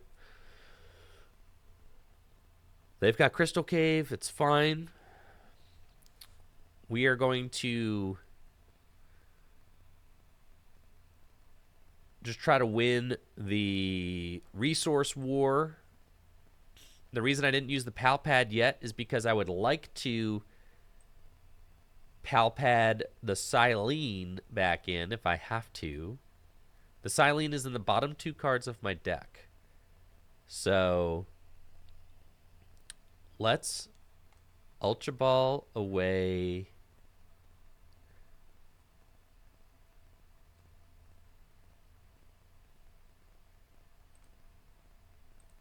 these.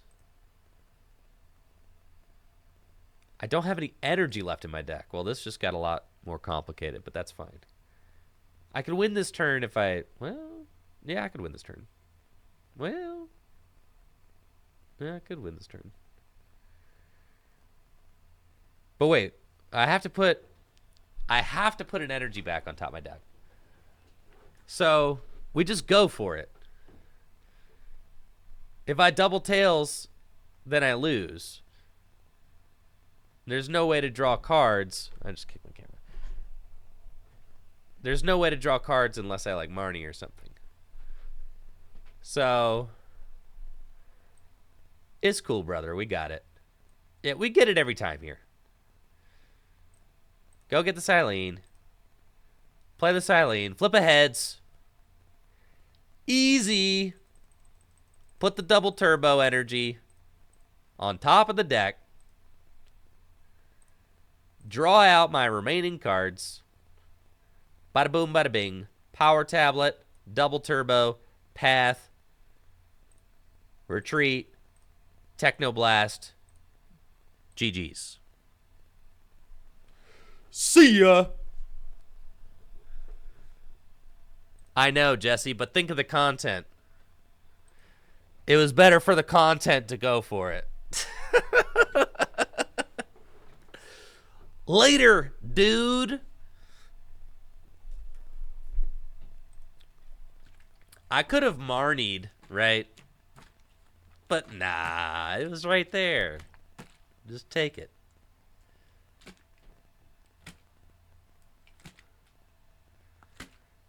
Most VIP passes I open with this weekend? 3.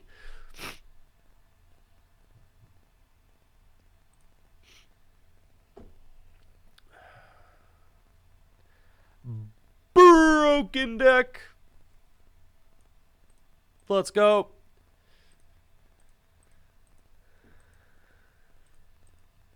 Let's do it. Let's do it. Looks like I'm up against a Palkia Inteleon deck. I've got a cracked opening hand because I've got a cracked deck. Let's go. Battle VIP pass. Battle VIP pass. Chilling out here. And that is a full bench, baby. That is a full bench. I'm going to save the Pokestop in my hand just in case my opponent plays Path. I can quick ball away the Silene now because I could always pal pad it back into my deck later, which is cool. Could play Cramomatic. Yeah. Oops. Fusion Strike System. And that's fine. We'll just wait here. Next turn, I'll unclog my hand with the Pokestop, but I don't want to play it this turn because They could path me turn 1. So we want to chill, right? It looks like maybe they're not playing Palkia and Tellian. In fact, there's a whole Rapid Strike energy on that Sobble, so I don't really know what I'm up against now. But we'll see. Maybe it's an Urshifu deck. Anyways, here's Pokestop. Now is your time, Pokestop, to unclog the hand. That is your job. You needed to unclog my hand. And, yeah, you were mildly successful at that, so that's okay. Play that.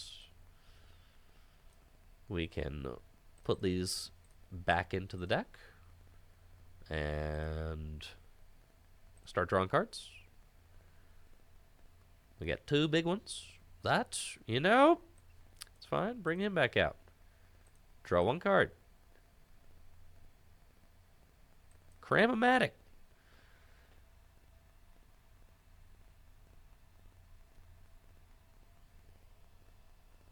Get rid of that. Holy moly. All right. Cross fusion strike system. Okay.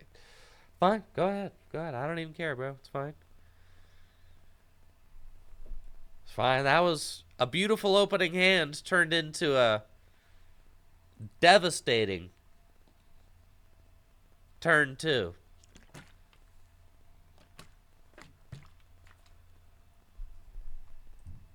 Mythic Alex, I don't want to hear it because I didn't play any of my shoes, which is exactly where my phones would have been.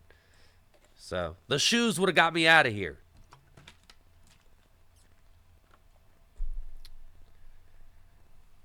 It's cool. I had 1 game go like this. I had 1 game go like this. Let it rip, dude. Whatever. It's fine. At Peoria, and I scooped on turn 2.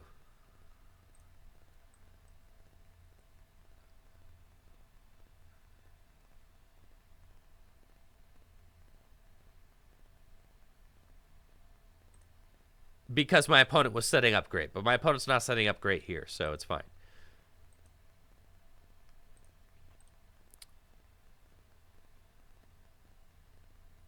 Okay, we've got the double turbo energy. And I could Silene the cross switcher back on top of the deck. So we'll do that.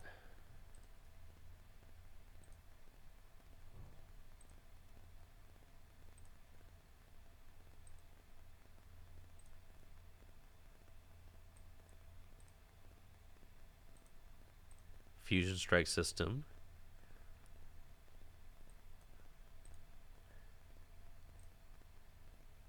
Bro, if I miss the Mew here,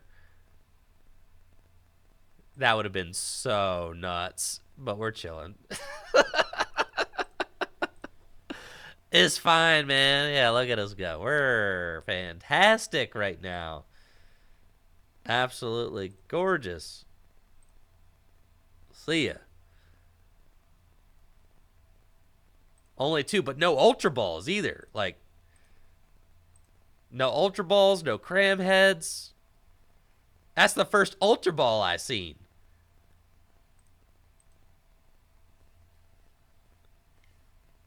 Yeah.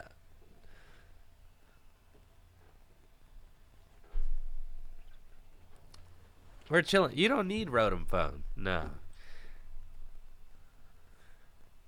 If my opponent uses Drapion, then I'm going to Roxanne them. Instead, my opponent is going to use Double Spin for 0 damage. Oh, my Drapion. True. Big D showed up just in time. I don't really know what my opponent's doing right now, but let's see. Do I got Palpad in the deck? How is their hand that bad? It can't possibly be that bad. Right?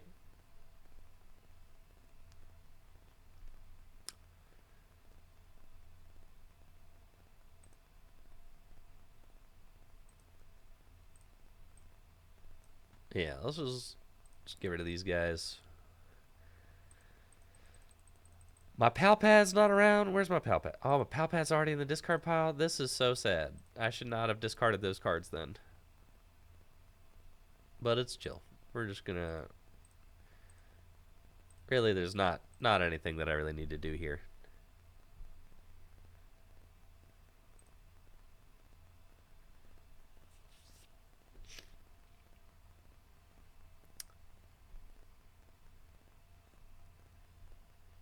I need to... Yeah, they're just scoop. They got nothing going on. You got both Path and Lost City, which are good against Drapion, and Roxanne. The thing about the Drapion play is that when your opponent like comes out the cut with a Drapion play, then you just Roxanne them instantly. It's like the Drapion play comes at a cost, and the cost is you're getting a two card head, brother. The Drapion play is extremely costly for the opponent because, you know, they go mess around and find out what happens. They feel good about themselves taking 3 prizes on your Mew VMAX, but then you're taking 2 prizes right back on Drapion and setting them to a 2-card hand. And if they don't respond to you instantly, then you Echoing Horn it up and you knock it out again for 4 prizes. So it's like... I beat most of the decks that were playing Drapion this weekend when I was playing.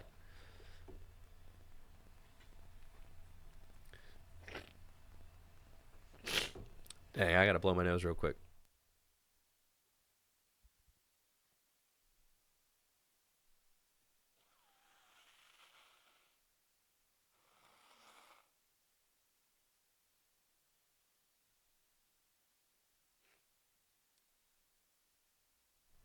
Shoo-wee. Excuse me. Thank you for the patience. All right, let's do this. Looks like I'm playing against a Palkia deck, but they just went Palkia past turn 1. Couldn't be me. I got Battle VIP Pass, so we're about to be cruising. Drawing cards, doing all sorts of stuff. We're chilling here. Pokestop down. Play the Pokestop. There we go. Cram-o-matic away.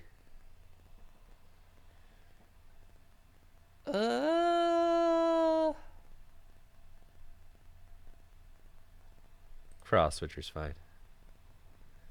Get another Battle VIP Pass. Lost a double turbo, but it's fine. F's in the chat for that single double turbo there. And we'll draw some more cards.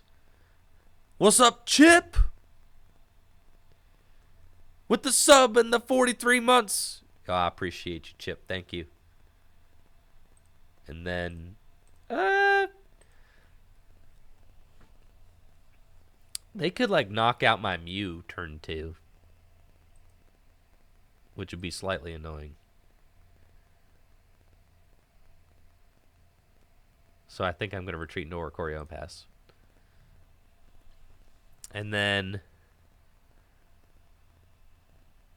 Is Palkia Kyurem? Okay, that's cool. Should be a fine matchup. They've also already put Lumineon down. So we're like keeping an eye out on the kind of cards that we're going to be able to knock out real easy. Lumineon is an easy target for later on in the game.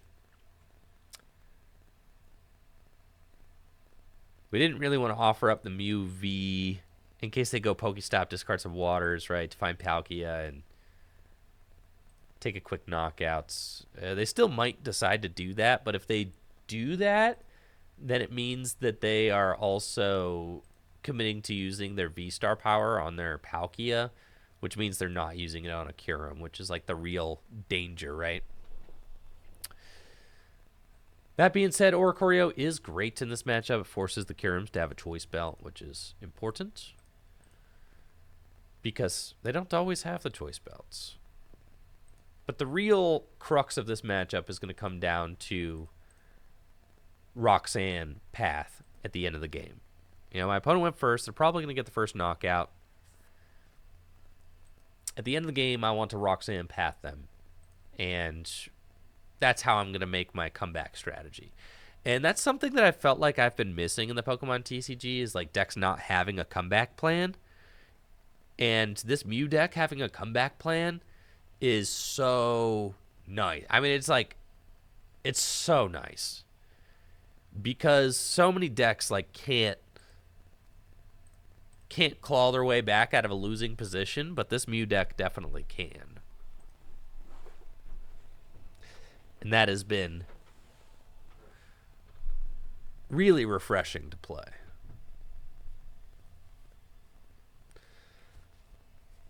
The Lumineon V also just takes up a bench spot for them, so excited about that. They also got rid of their Lost Vacuum already, which is fantastic. Fine, if you're going to use Escape Rope, I'll send up a Mew. That's okay. But they got nothing, bro. Hey, got it like that. So it's my turn to party.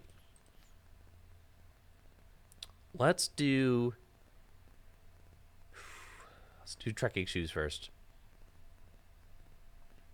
Do I want boss? Yeah, I do want boss. So boss is our supporter for turn. I'm gonna bring up Kyurem. And then we'll Pokestop. And we're gonna put Choice Belt here. We'll play a Power Tablet. And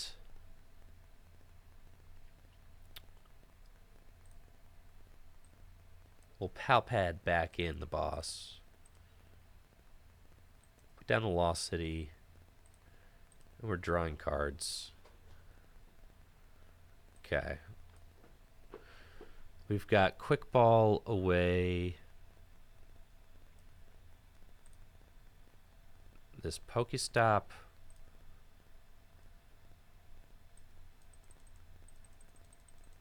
Three double turbos left in the deck. That's good. One cross switcher in the discard pile. We'll get rid of these guys. And Fusion Strike System for 5. We found the double turbo. We're chilling. Quick Ball away the Battle VIP pass. Place the double turbo on this Mew VMAX since this other one's got a Choice Belt, but I played a Power Tablet, so I don't need it. We find 2 double turbos, and we're going to send this Kyurem back into the Lost Zone. So there we go. 220 damage. Kyurem V in the Lost Zone. Feel pretty good about this board state now. Taking the first knockout, you pretty much like are set to win if you do that. Like literally, this is how fast the games unfold with this deck. You're like, knockout, knockout, knockout game. It's literally it, right? Go knockout Kyurem, boss, knockout Lumineon, Echoing Horn, boss, knockout Lumineon, game.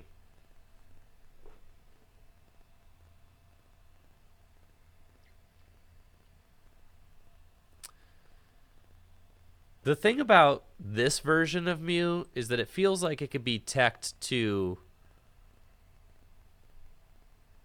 It feels like it could be teched to do a lot of different things that you want it to do. I was not a fan of the Fusion Strike Energy Mew lists, but now that the deck is just double turbo energy, I'm a big, big fan. Oh, yeah. I am not into the Fusion Strike Energy versions of Mew. They just clog up so much. But look, is this not just like the smoothest stream, like playing against meta decks that I've had in like weeks? You could see my testing with this. My testing with this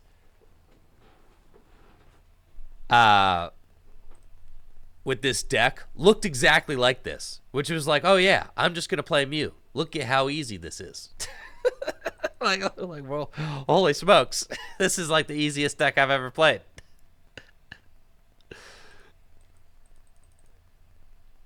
You know, and you got comeback potential now.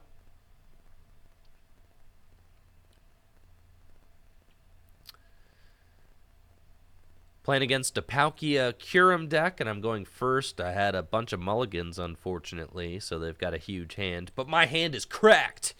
We've got double Genesect, double Battle VIP Pass, so we're getting out of the gates real quick.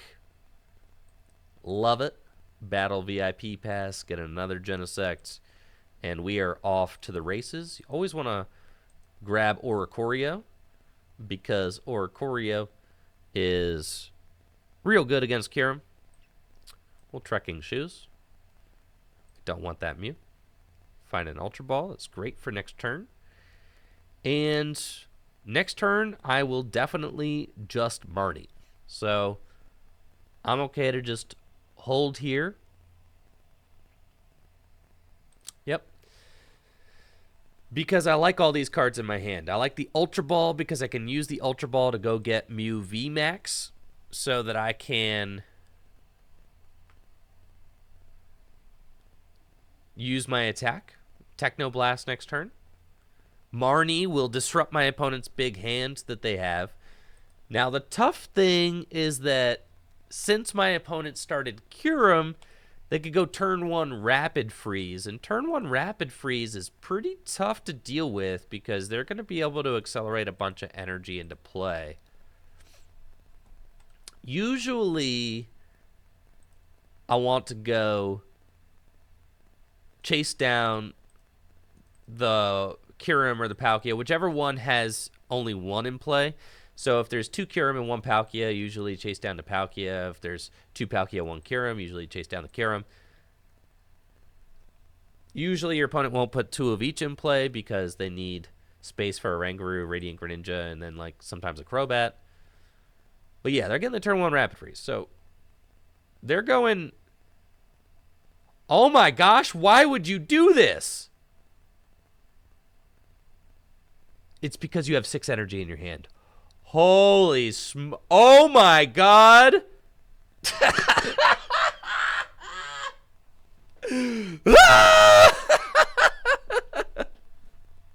That's a lot of energy, dude. Thank you, JT Vanik, for the Prime sub in the 5 months. All right, it's a tough situation. Yeah, it's tough. It's not exactly what you want to see. But we can deal with this. All right, we got a plan. All right, so if I knock out this Kyurem, then they come up with this one, and they V-Star with the Palkia. Have they checkmated me already? They can't have checkmated. They cannot have checkmated me already.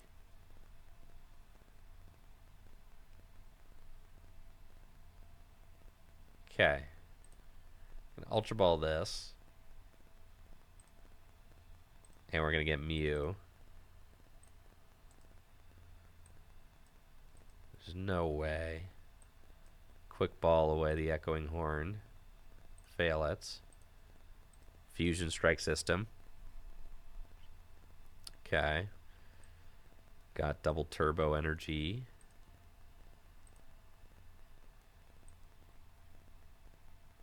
Quick Ball away Cross Switcher.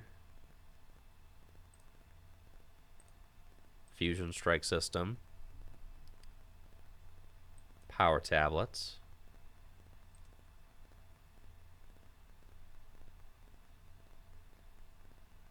Fusion Strike System. Okay.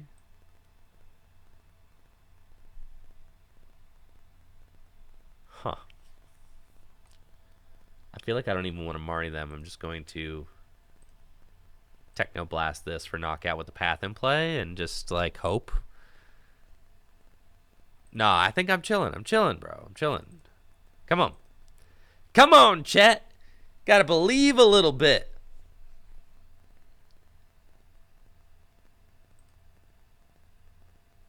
You gotta believe, chat.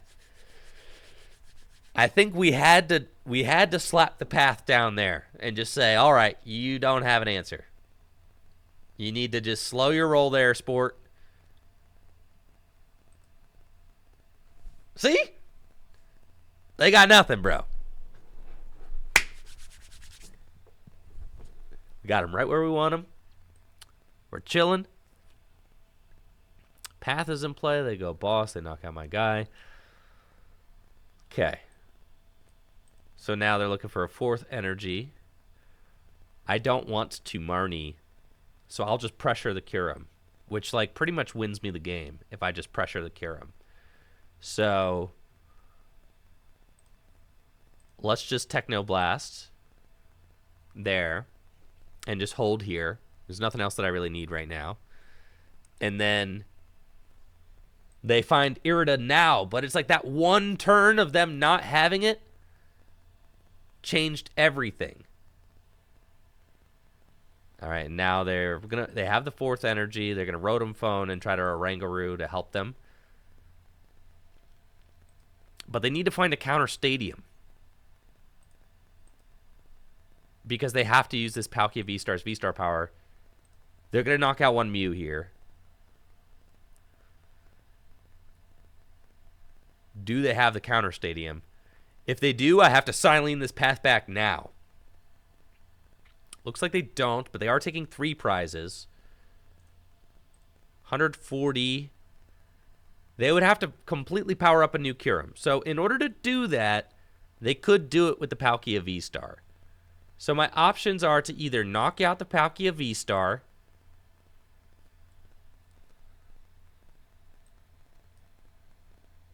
yeah, might be corrected, but I can't knock out the Palkia V-Star because I'm not drawing any cards. I could counter my own path and then go for knockout on Palkia V-Star. I'm saying they don't have it, bro. But I guess it would be not too hard to negotiate. Only 1 power tablet down, only 1 cross switcher down.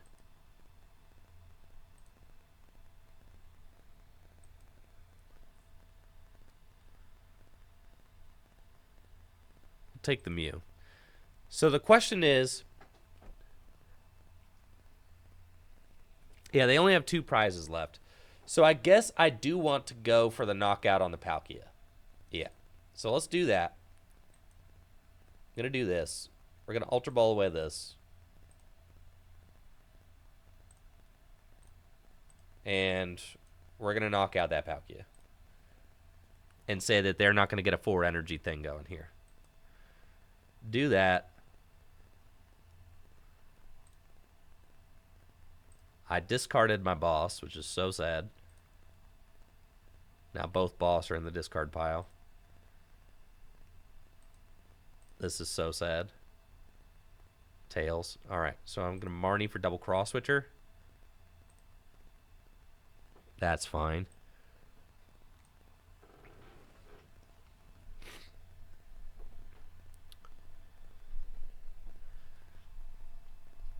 Okay. So we go cram here. And then Fusion Strike System. Power Tablets. Cram. Cross Switcher. Cross Switcher.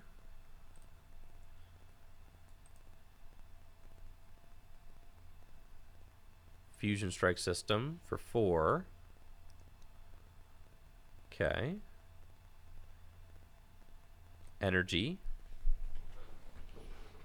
And Echoing Horn's already down. Silene. 3 cross switchers. That's fine. We'll Fusion Strike System. Retreat. And Technoblast for knockout. I don't know what I want to Palpad yet. So I don't think it really matters because I don't think they're going to disrupt my hand.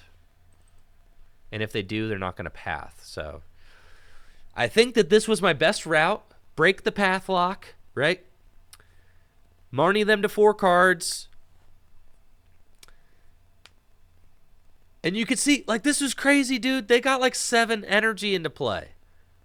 But we still have a chance to win this game.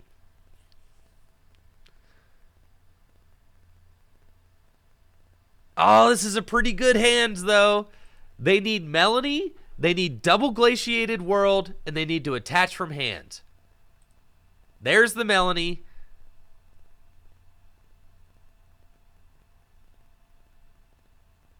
There's the energy. There's Primate Wisdom number 1. No way. And you've got a second Primate Wisdom too? Yeah, that's so nuts. They literally got it. Ah! That stings, bro. But I mean, that's as good as it, you know, that's the best I could do, right? I think.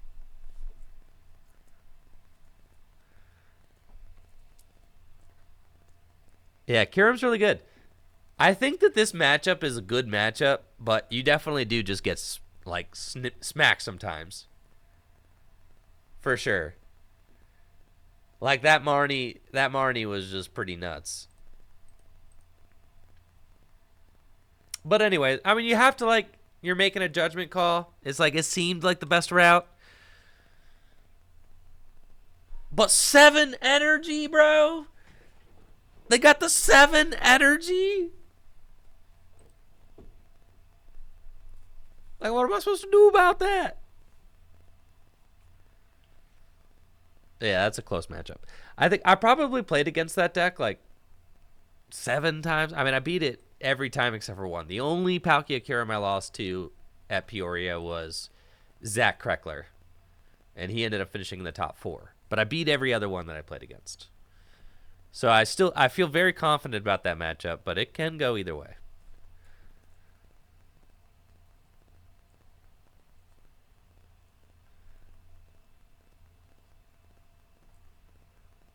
What are you playing? Looks like I'm playing against some sort of Lost Box deck featuring Comfy. We'll see which Pokemon they decide to get with their Battle VIP pass. Probably another Comfy, if I had to guess. Maybe a Cramorant, Radiant Greninja. Some usual suspects. Could be Primate Wisdom, Oranguru. We've got a relatively strong opening hand on my side as well with a Battle VIP pass and an Ultra Ball. Looks like it's going to be Comfy and Cramorant.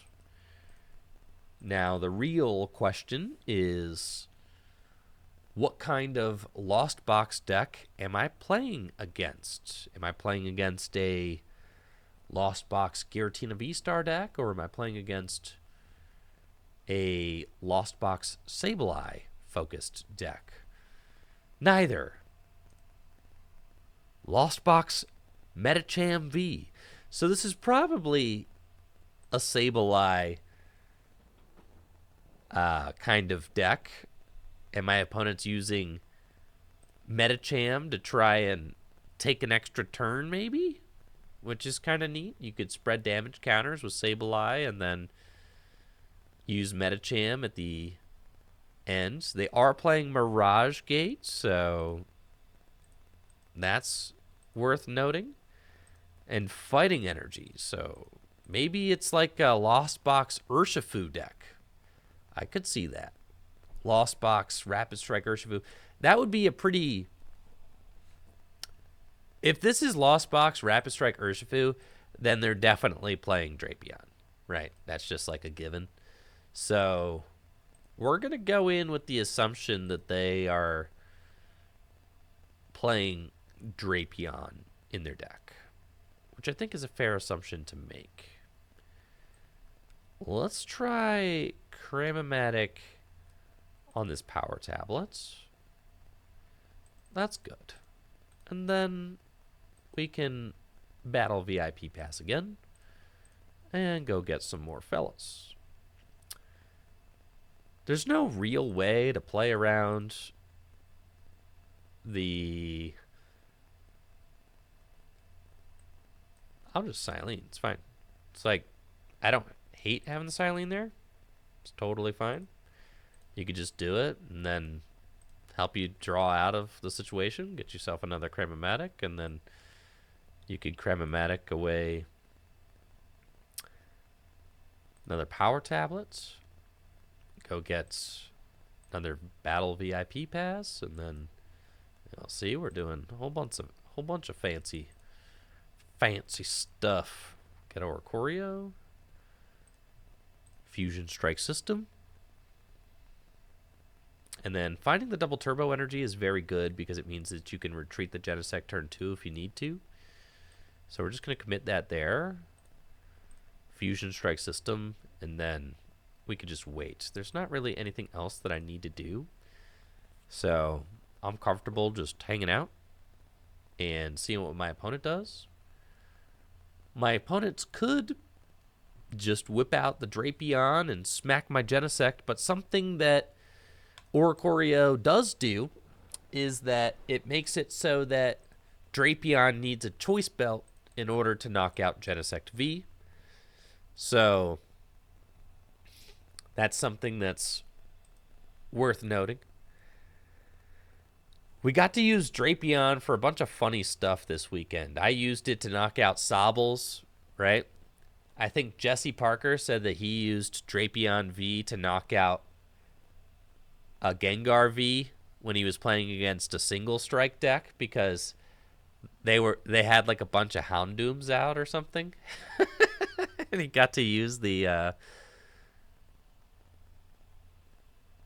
got to do that. So that's kind of cool. All right, we've got Hyper Potion and the double turbo energy, so I can heal this thing if I want to. It's Trekking Shoes. Oh, don't need that. Do want that. So let's go double turbo energy. Quick ball away this. Or ultra ball away that, excuse me. And then I think, do I just want to commit to finding this switch cart? Yeah, that's fine. I'm going to find a switch cart for sure. Or a double cross switcher. Yeah, just whatever, we'll find it. Okay, quick ball away battle VIP pass. Get this guy. Pokestop. Let it rip. Quick ball away Mew. Got 3 cross switcher in the deck. Trekking Shoes. No. There we go. Double cross switcher. Broken Shoes, baby. Broken Shoes. Smarty. Yeah, look at this gnarly deck, son. Look at all the gnar we got out here. Dang, what the heck? Palpad, Silene, and Roxanne back into the deck.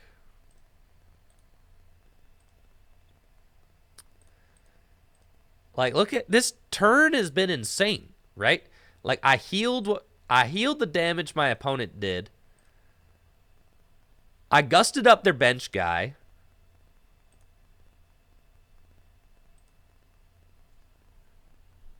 That's nuts.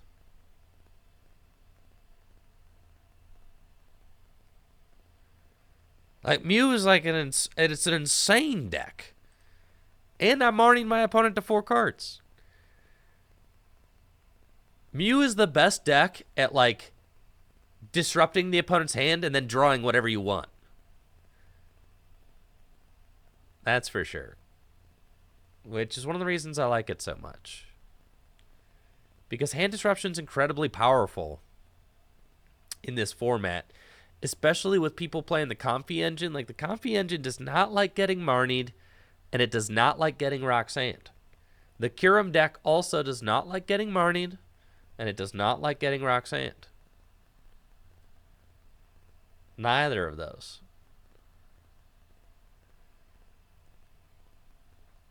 And Mew does those things extremely well.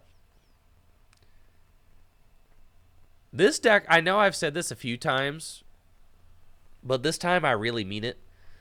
This deck is really like playing Night March. For those of you that have been playing since way back in the day, this actually feels like playing Night March.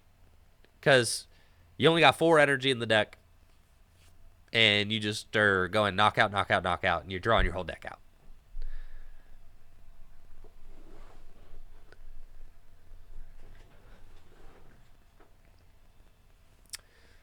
Okay, they're going to do 90 damage again. So what I'm going to do is I'm going to attempt to Cremametic and heads. And we're going to go get Silene. And then we are going to do Silene. No, we're not. Okay. That's fine.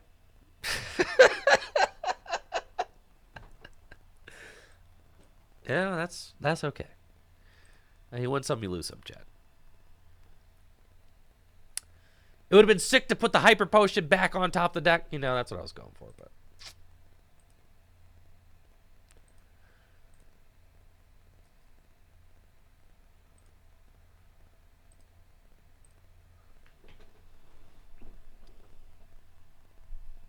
we'll see. I'll Marnie my opponent again next turn.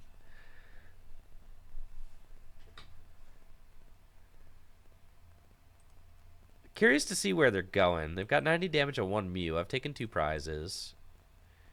They've got Fighting and Psychic Energy in the deck. I think my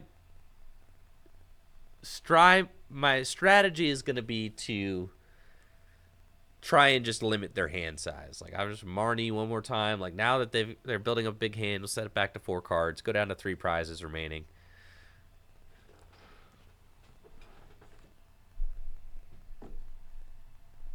I will say, this is something that me and my testing group all kind of... something that me and my testing group all kind of came to the same conclusion was that this Mew VMAX deck is, like, way easier to play than the Fusion Strike Energy one. I don't know if anybody else has tried playing the quad double turbo energy of Mew VMAX. This version of this deck is so much easier to play, bro. It's like night and day, dude. The Fusion Strike Energy one, like, clogs. You get Fusion Strike Energy all over. You have to Elisa Sparkle. This one, oh my gosh, it's so much easier. What makes it easier? It doesn't clog as bad. And you have, like, real draw supporters, too. So, like, when your hand clogs, you can Marnie.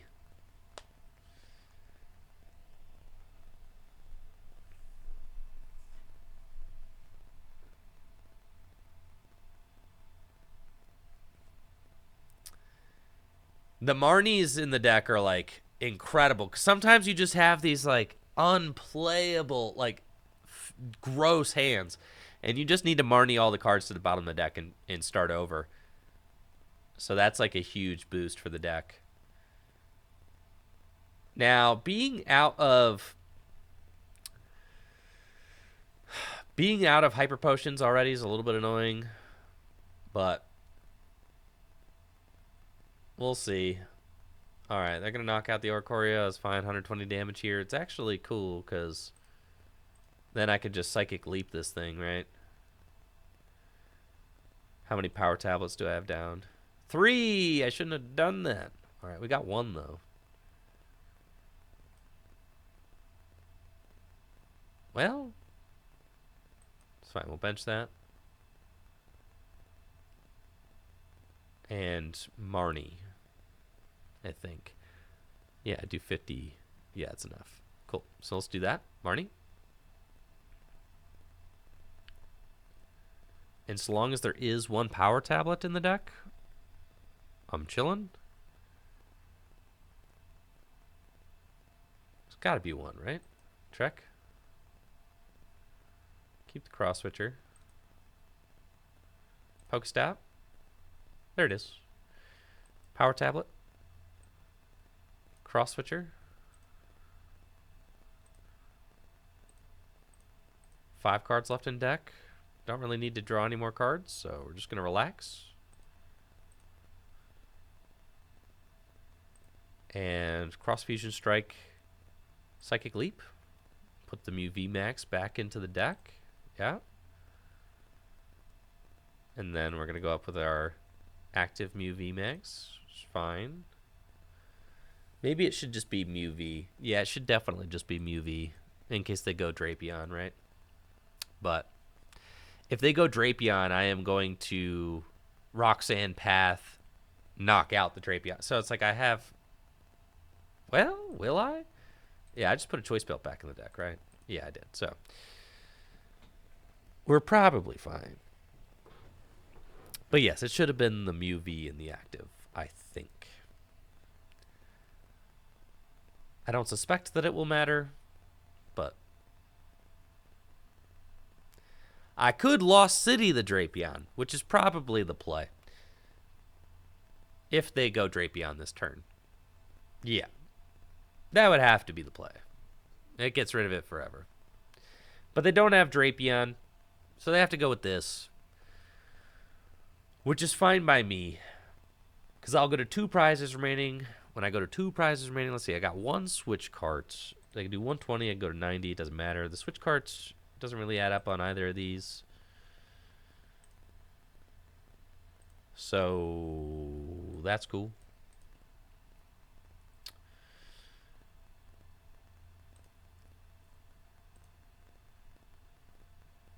You think they're trying to go for like a Thornton?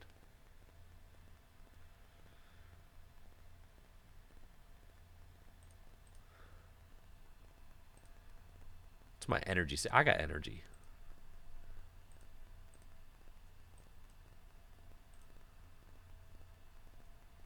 Switch cart. Sick. They didn't like that.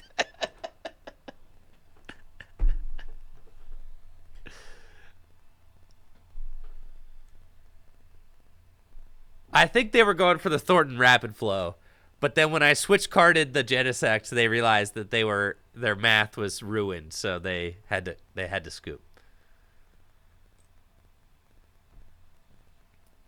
But I think that's probably what they were going for, right?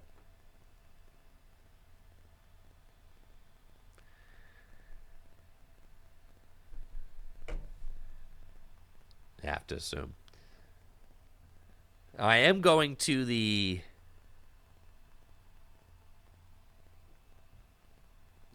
Salt Lake City Regional Championships, so I have another opportunity to play in this format. And I am thinking quite a bit about what deck to play. Mew felt like a fine choice for like an open meta, new meta, just play like an old, play an old favorite. Looks like I'm up against an Arceus Goodra deck. Excited to see how this one goes. I've got a good opening hand with plenty of Pokemon search in it, which is exactly what you want to see. Let's go Ultra Ball away these. Get ourselves another Jenny. And then we can Fusion Strike System. And Quick Ball away the Ultra Ball. Get ourselves yet another Genesect. Fusion Strike System. And now we're chilling. Oricorio is good. Fusion Strike System. We find another Genesect, but I don't really want that. I'd rather have Mew. Quick Ball away the Genesect. Get a Mew. Quick Ball away the Mew. Get another Mew. Now our deck is looking nice and thin. I shouldn't have got rid of that Genesect. That was actually a bit foolish, but it's cool. It's Trek. I'll keep that. All right, pass. And then let's see how this one goes.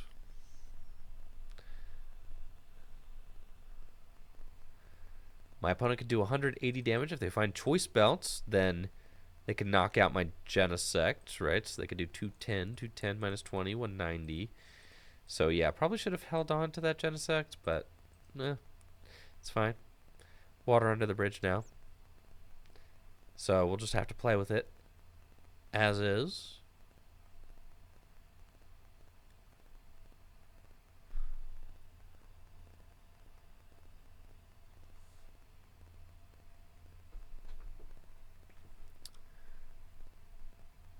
They got Arceus. They can use their Trinity Nova attack to accelerate energy onto Goodra. They can use Starbirth to make sure that they have all the pieces that they want. Gardevoir, Radiant Gardevoir is definitely tough.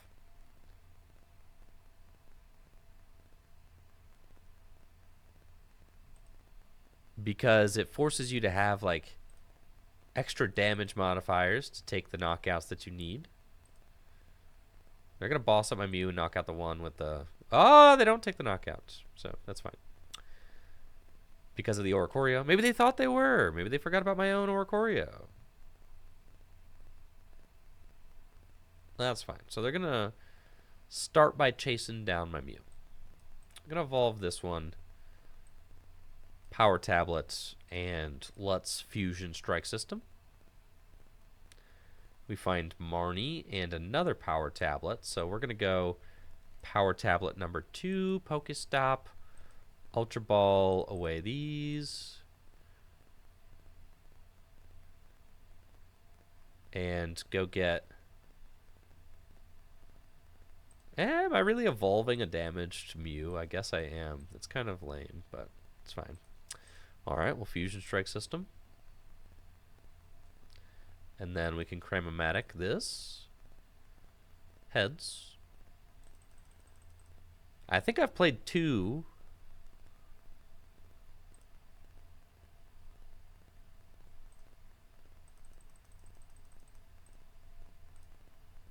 Right? 2 Power Tablets, so I could just knock out the Goodra with this Mew. Yeah, it's like almost we might as well just take care of that thing now, right? But then I'll only have 1 Mew in my deck. I really have goofed this up. 1, 2, 3, 4. I should not have thinned this I should not have thinned both Mews out of my deck. That was extraordinarily irresponsible. But it's also kind of fine. I got plenty of cross switchers and stuff like that. Yeah, we're just living our best life. We're chilling. This game ain't going to last long enough for it to matter. Okay. There's a switch card right there. That's cool. It's Pokestop. Party time. And we'll cross Fusion Strike Technoblast for knockout. 280 damage. Like that. There's cross switchers. Power Tablet. Perfect. So now in order to knock out this Arceus, I just need double Power Tablet and another Choice Belts. And this Arceus is a goner. I wonder why they're playing super effective glasses. It's making me think. But all I need to do in order to win this game is go knockout game. So I did get rid of this path, but that's fine. They're going to accelerate the energy onto Zamazenta. Once the Zamazenta is there, I can take care of that very easily because I just need to Silene the path back into play, and then I'm kind of chilling, right? So they take out the Mew. I could Roxanne them this turn. That'd probably be pretty good. But I also need to knock out the Arceus. So we need the double tablet and the choice belt and the energy. We need all of that. And I don't have any backup Mews because I was a greedy boy. So that's fine. I should not have been. But that's all good. Who cares? let's just go for it. So we can power pad back in the Roxanne. Let's do that. And well, trekking shoes. It's not time for you, Big Drapion. It's not. Let's Chromatic away the cross switcher. And let's Fusion Strike System. We'll draw some cards. Okay, got double cross switcher and another Chromatic. We'll Chromatic away the Hyper Potion. Tails. We've played one Power Tablet.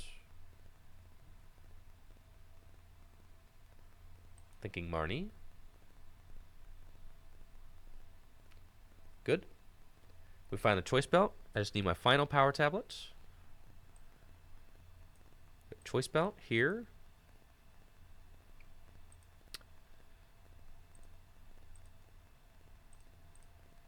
Treat, switch card.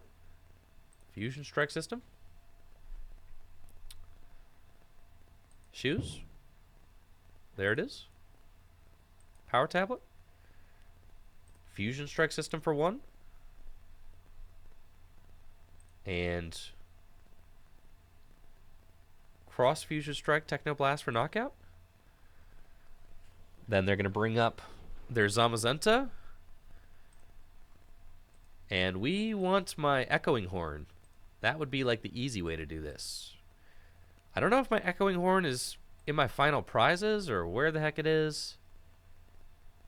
4 Power Tablets down. Silene is in the deck. They've got a big Zamazenta. I'm going to have 2 energy in the discard pile. Yo, what's up? Dr. Pokey Dad with the sub. Finny with the prime sub. And Magical Pony. Yeah, thank you guys. So they're only going to do 110 damage. Hopefully my Echoing Horn is literally right here. Nope. All right. Let's see if the Echoing Horn is in the deck. Shall we? Nope. All right.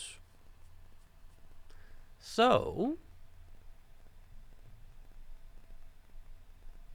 230. Pal pads in the discard pile. Let's Silene. We can put 1 card back. It's got to be Path.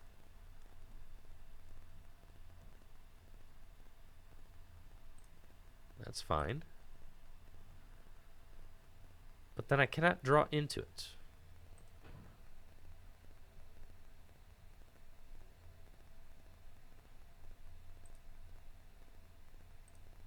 So I'll just have to retreat. Pass. And then I think my Echoing Horn is not in the deck.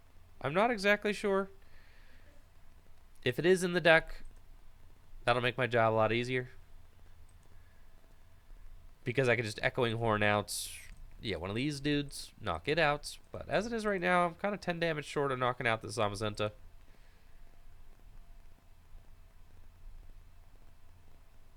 I definitely played kind of greedy this game, but it's still fine.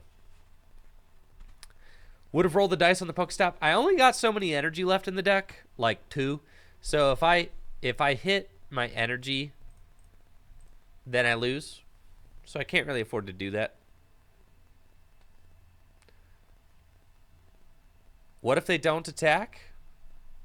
Well, I should have 2 energy left in the deck. They always attack, though. They have to. That's what they do.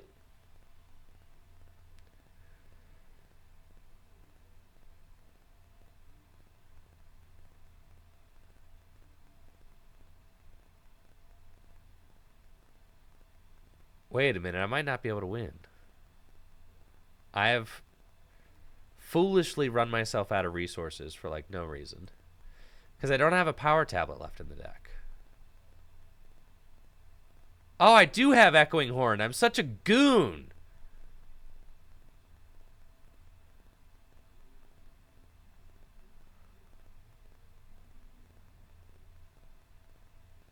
All right, then I just chill here then.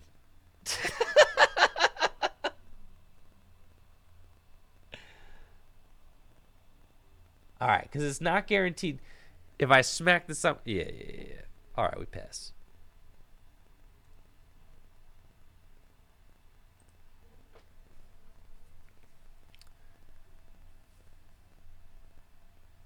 It's cool. I'm a Roxanne next turn and then hit all the game-winning cards then.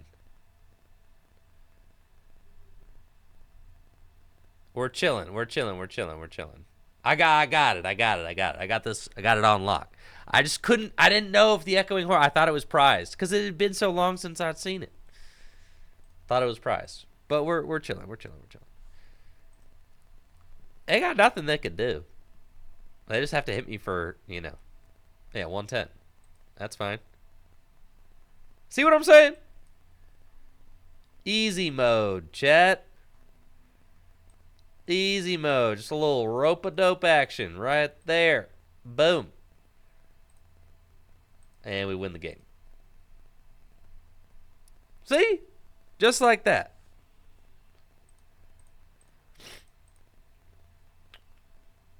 Patience. Patience. That's all we needed.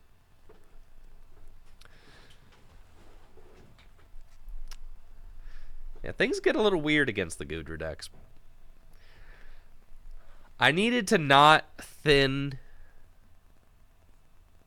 The Mew thinning out of my deck was extraordinarily greedy, and I needed to not do that. So, you live and learn. Yeah, GG's, Dale. GG's.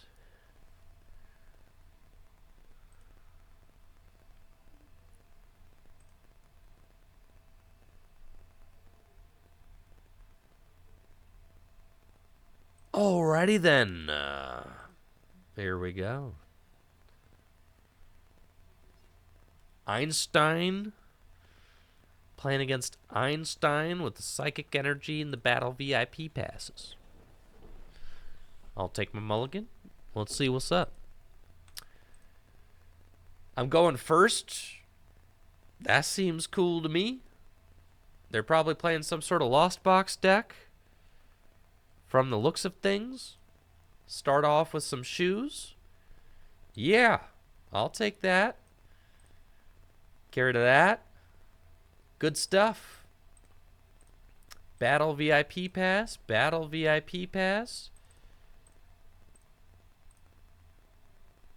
And then we do it again. Do we do it again? Go here. I could Ultra Ball. Am I stuck? If I go for the... Nah, we just go for it, bro. Yeah, just go for it, bro. It's fine.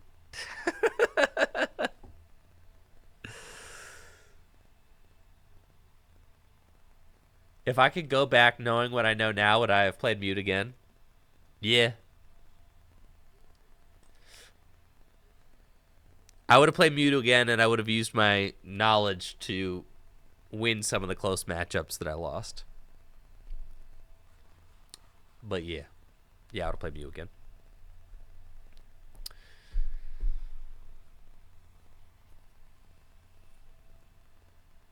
My opponent's got a Fog Crystal. Go get Comfy. And they'll switch into Comfy so they can start using that flower selecting ability. Good stuff. They'll select some flowers. There's a Rangaroo. Good stuff. I don't want to play this Silene early. That's not ideal. Got double turbo in my hand. I can double turbo onto my active Genesect. Boss. I'll take this Marnie for sure. Put the Silene on the bottom of my deck. Save it for later. Now, this is a hand I can work with. Hey, thank you, Vagmoli, for the Prime sub in the 8 months. Yo, what's up, Heather? How you doing? That's right, Mew VMAX, the one and only. Looks like my opponent was able to find a few more comfies off of that Marnie, and they are going to be selecting some flowers. Again and again, churning through the deck, sending cards to the Lost Zone. Now that I've seen Cross Switcher, I'm assuming this is toward Reklev's lists, which means that I do have to watch out for Path to the Peak. That could be somewhat annoying.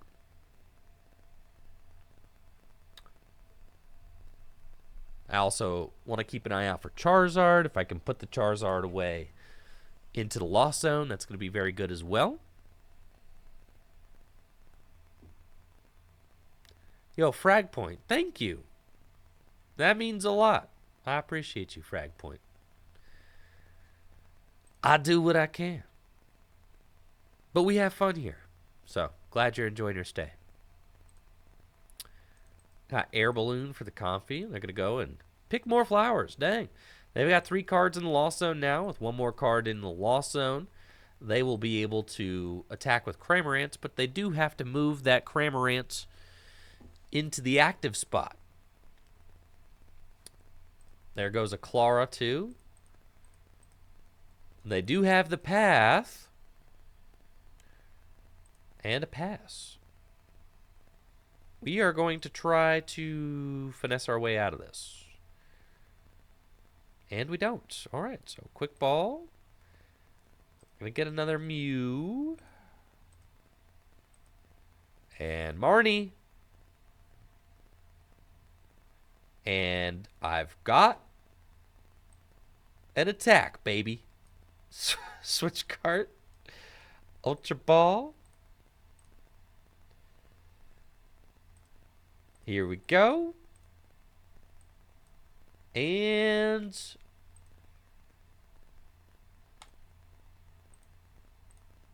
Techno Blast.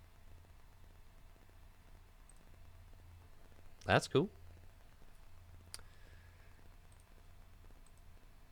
Battle VIP Pass, not what we need. This Path to the Peak could stick me, though. If I had flipped a heads, it would have been no problem, but my deck is still pretty fat. So I'm not loving that. It was not a very explosive turn 1, considering that I'm playing against a Path to the Peak deck. But I'm confident that I have a chance in this matchup if I can just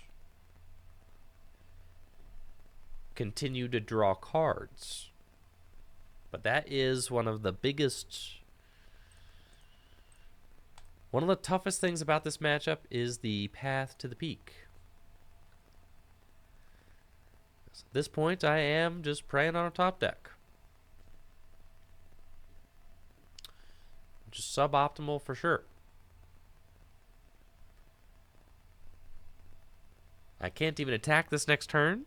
Since I used Techno Blast, Techno Blast makes it so that cannot attack the following turn. So I need to find another Mew VMAX if I would like to attack. Ah, this also helps. I do like to see that. So now I'm good for an attack next turn. Thank you. So I just got to top deck a little something, something. Maybe I've used a lot of Cramomatics. Maybe a shoe can help me out of here. A stadium card.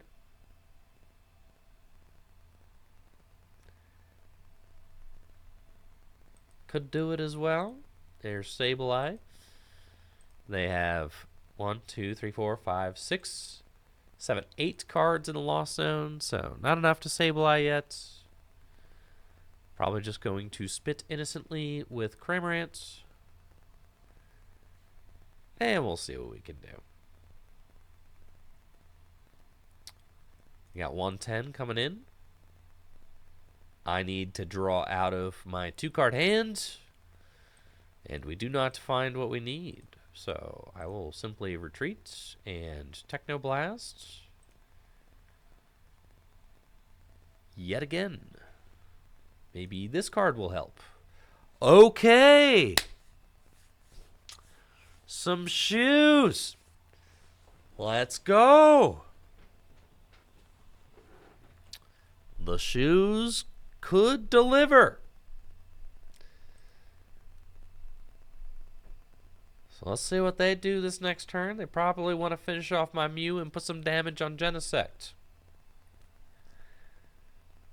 I cannot attack back-to-back turns because I just Technoblasted again, which feels ridiculous. If I had 2 Mew VMAX set up, I could just be using Max Miracle, but I can't, unfortunately.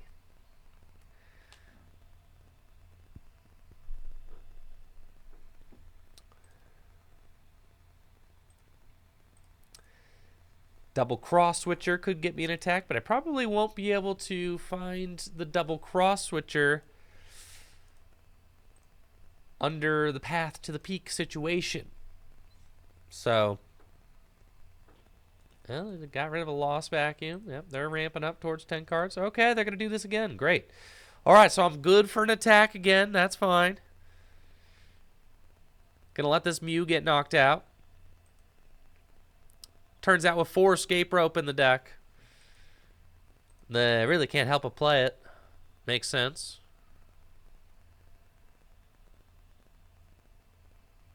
So they have ramped up to 10 cards in the lost zone. 1, 2, 3, 4, 5, 6, 7, 8, 9, 10. They got 10. They can use Sableye, finish off Mew, soften up Genesect. And I need to just start drawing cards. Now. Preferably. However, I will only have 3 Fusion Strike Pokemon in play. So that's not great because I won't be able to fill my hand to 6. Oh yeah, Path is still quite good against Mew, for sure. Always has been. I was able to beat an Arceus Giratina deck with Path in it during day 1, though. And then I lost a Mew Mirror, actually, surprisingly, because of Path. Because my opponent, because Frank actually hit me with the Roxanne Path and got me stuck game 1. And then game 2 I won. And then game 3 hit me with a turn 1 Path. And we both dead drew. And then he eventually drew out of it, and I did not. So Path definitely still decides games. They got Lost Mine. That's cool. Put 7 damage counters on my active, I imagine. We'll see where they put these next ones. All onto the Mew. It's a bold play. See how this works out for him. We got Pal Pad.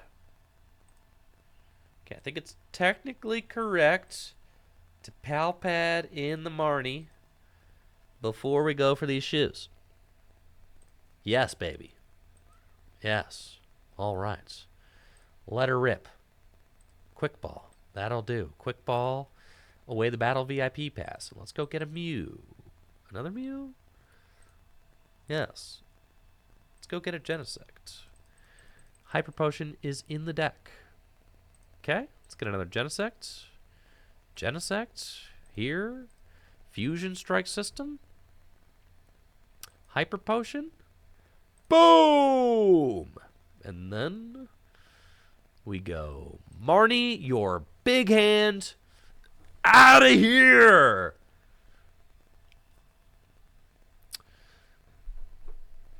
I can Quick Ball with Battle VIP Pass. Go get another Mew.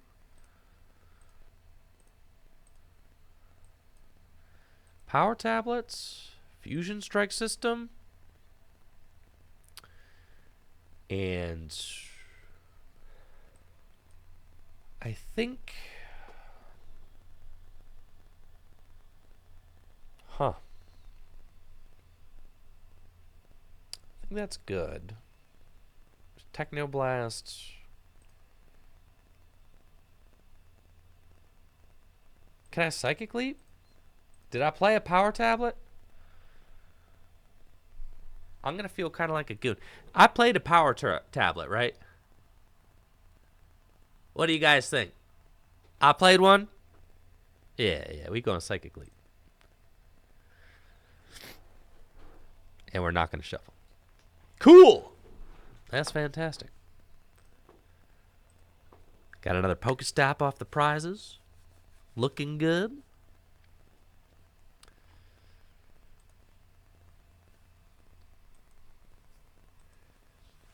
And we got Tesui and Heavy Ball coming down for my opponents. That's fine. So it's not towards exact list, but probably similar, judging by the look of it.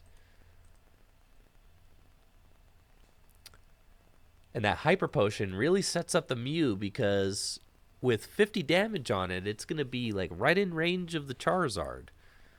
So we're feeling good about the math situation right now with only 3 prizes left. My opponent's got no damage on board. They've got a lot of cross switchers down as well, so they can't like Charizard cross switcher a Genesect or anything.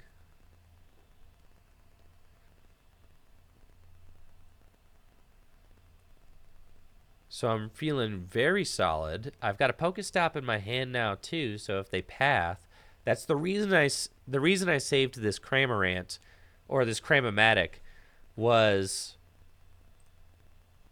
in case my opponent pathed me again, I would have the option to potentially go get out of it, right? So now I want to play Silene, and if we can get Silene and put the Hyper Potion back into the deck, then I can potentially heal myself again, which would be real sweet. I've got another Sableye, but you can see how I'm kind of chilling right now. I mean, like, they have to try and put damage on my Genesects, I think. But I'm not really sure that it matters. Especially if I get the second Hyper Potion, it's over. We can see they'll put 120 on a Genesect. I'll knock out, go to 2 prizes. They'll finish off a Genesect. I'll knock out, go to 1 prize. And then they have to go Charizard Gust for game. But I can just Roxanne them to make sure that doesn't happen. Right? Which is why Roxanne is so good right now. Because it's very good against these Lost Box decks. It's very good against decks that are not playing Bibarel. And a lot of decks are not playing Bibarel anymore. Bibarel has gone way out of style this format. The Kyurem deck's not playing Bibarel. Yeah, they're just like continuous in targeting down my Mews. I think that that's a mistake. Because I can just Psychic Leap these things if I want to.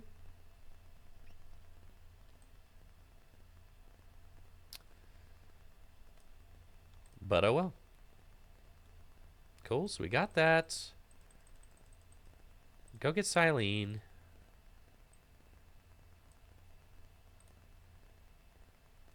Silene. Dang it. What the heck, bro? Dang, you're really killing me, Silene. You're killing me, man.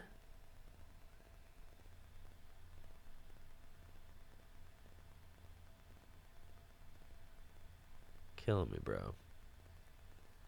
Okay. 1 cross switcher in the discard pile. Let's Pokestop. It's fine. Cross switcher up the Comfy. Got prized my other Mew. Yeah, unfortunately. But that's fine. I should still have Roxanne. Yeah, I do. So That's cool. Really want Roxanne, but it's fine. Max Miracle for knockout. A little bit sketch because they could just go Charizard. All right, we got the Psychic Leaper. I'm chilling now. I got the Leaper now. But they could still Charizard. And then if they could Charizard back-to-back turns, I could be in a bad spot. Thank you, Reverend General, for the Tier 1 sub in the 9 months. They are down a Clara. And 4 Cross Switcher.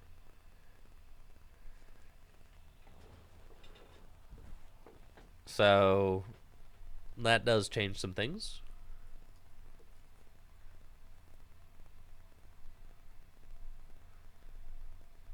Yeah, I really wanted to hit the Silene heads there and then Hyper Potion this Mew again. That would have been really good. Well, let's see what they've got going on. Is my path still in the deck? There's Charizard. No, my path's gone. What about my Lost City? I got Lost City. All right, I can Lost Zone this thing. And then I just win. Right? So that should do it. Because they cannot recover it. And they were putting damage on my Mews instead of the Genesects. So. Appreciate you, Reverend General. With that sub in the 9 months.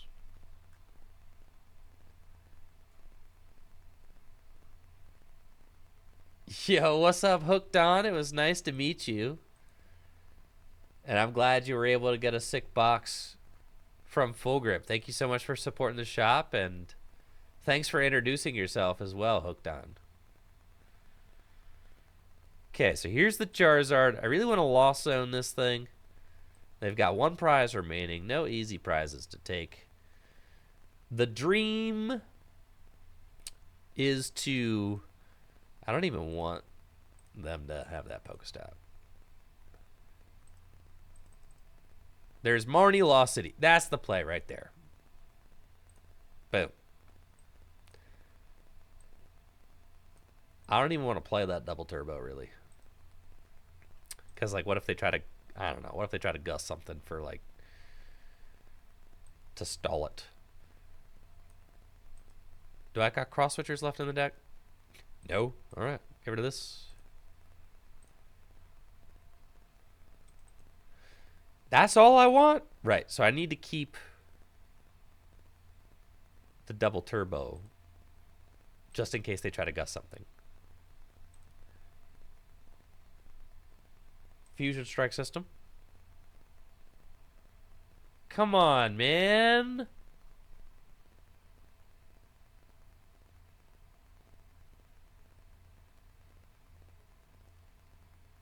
What? Will I deck myself out with a Marnie? It's like at that situation. All right, if I Fusion Strike System for 1 and it's Marnie and I play Marnie, I will deck myself out.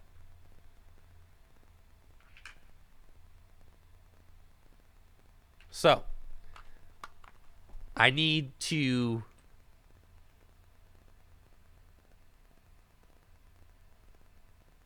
play the Choice Belt.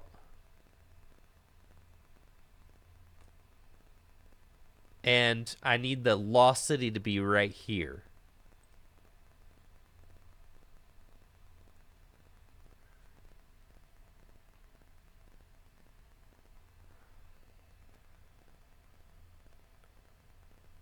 Brother. I can Psychic Leap. All right. No, I can't Psychic Leap, though, bro. I can't Psychic Leap. Because I'll lose to Charizard. All right.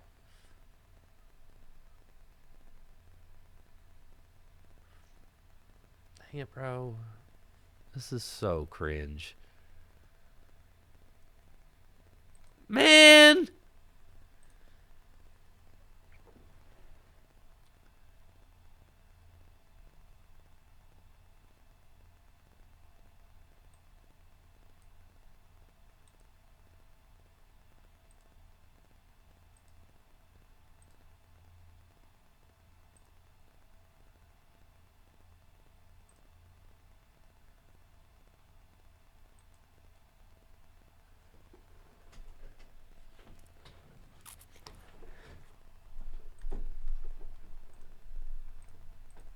Literally, I just win that game if I find that lost city.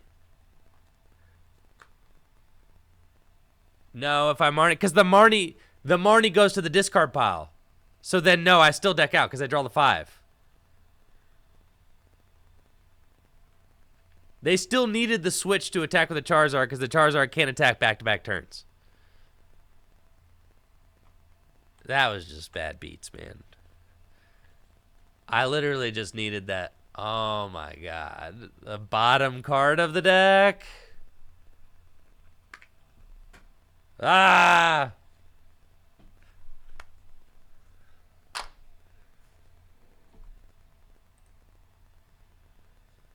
It was the bottom card of the deck, and if I hit heads on the Silene, I still win, right?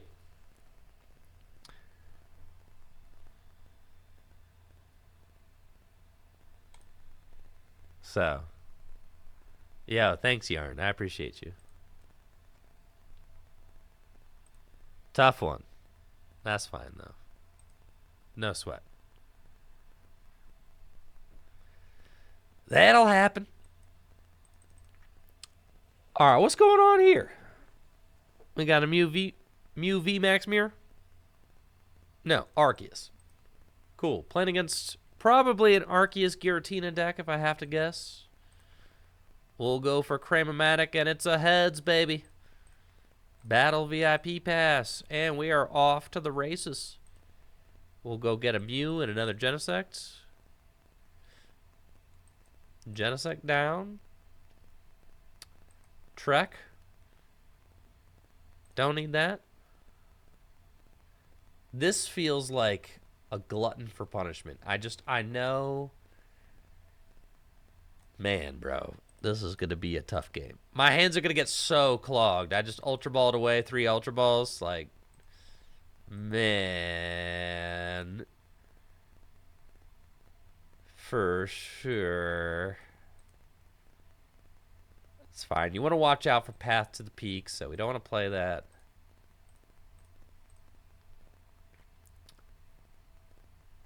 And we're okay to just kind of chill here. See what they do next turn. Because we've got Mew, we've got Lost City. This deck will sometimes play Path. So you don't necessarily want to just like slam down your stadiums real irresponsibly. Despite my mulligans, my opponent still just has to Marnie turn 1 with no cards played. And we get a beautiful little 4-card hand. This hand is way better than my last one. However, keep in mind, Jubilife. Oh, yeah, you're done, bud. They already know. I don't have to tell them.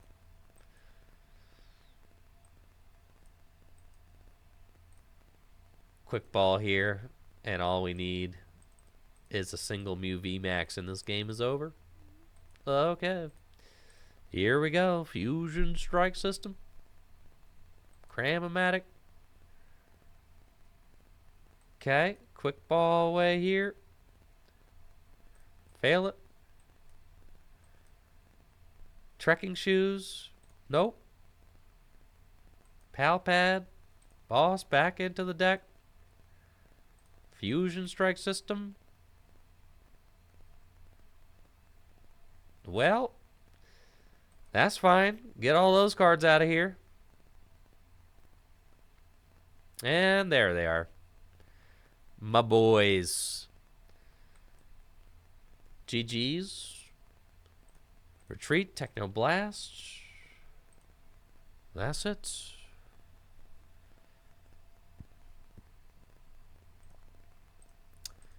For some reason, it was not allowing me to attach the energy. Did I not attach energy turn 1? I felt like I should have been able to attach that energy, but maybe I just spaced. Anyways, it wasn't glowing green, so.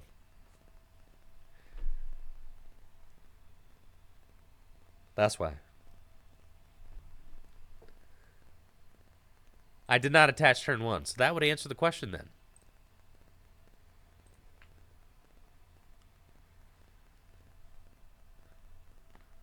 Right, yeah, Horseshoe's got it.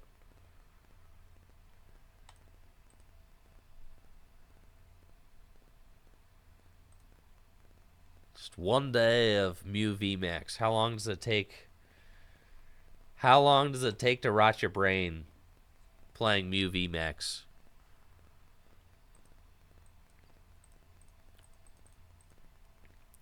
I don't know how my attitude has changed so completely, but it's probably because the deck just feels more fair now that you're not doing 220 damage turn 1. Alright, I'm playing against some sort of wheezing deck. That's going to be tough, but also totally fine. Trekking shoes. Take the cram. Pokestop. Quick ball. Away this. Get this. Let it rip. Easy. Cram. Quick ball. Well, gonna need to draw some cards here. Fusion Strike System.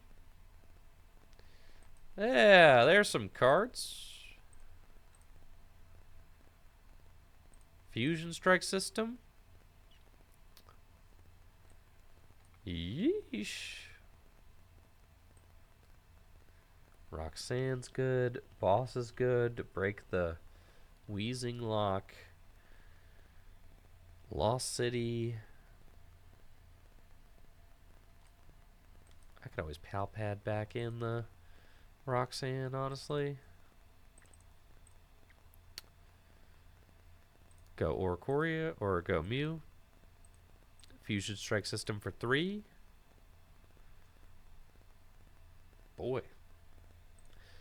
That's fine. Pass. Yep, well, can't take that retreat back. So.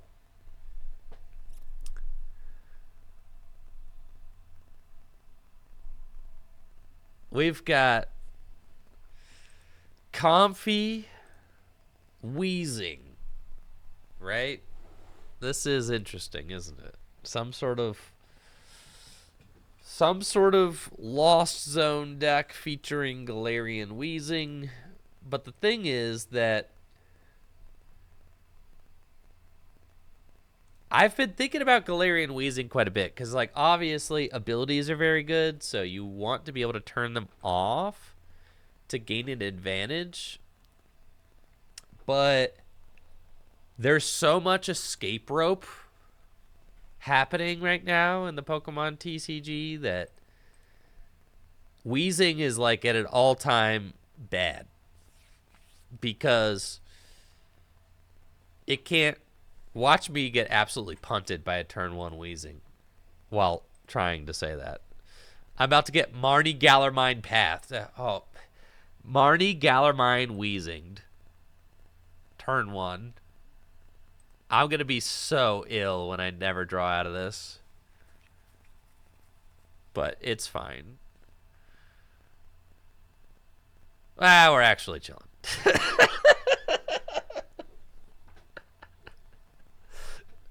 Yeah. Like I said, Galarian Wheezing's terrible right now. And this is why.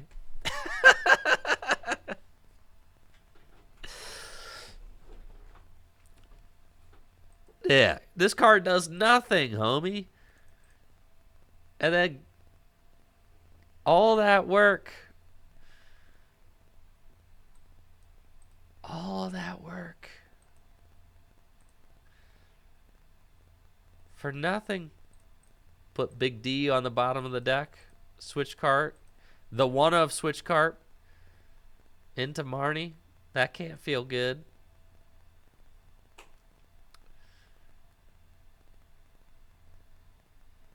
And then I could make it so that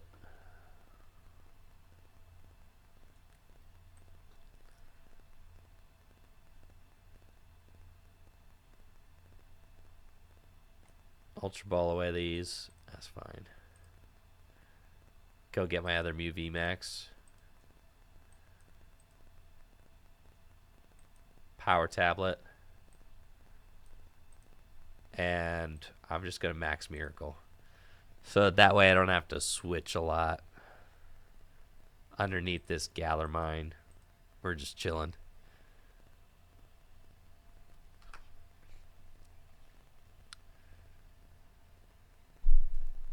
And now they got another wheezing, but it's like, it's not great.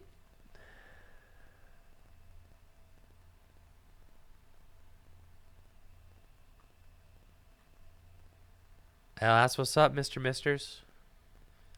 Broken deck. We'll go up with this one.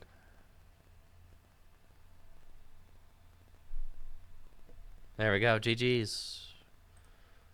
No re. Put it away.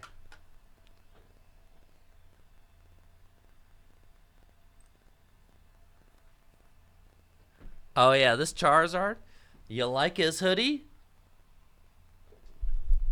We got Tricky Gym hoodies available now at trickygym.com. Charizard loves his Tricky Gym hoodie. Doesn't he look so nice?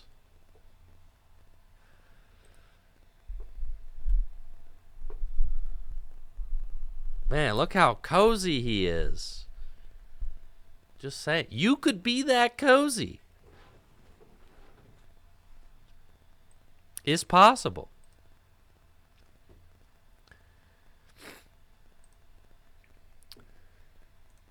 Alright, we are playing against Hisuian Zoroark, and we're going second.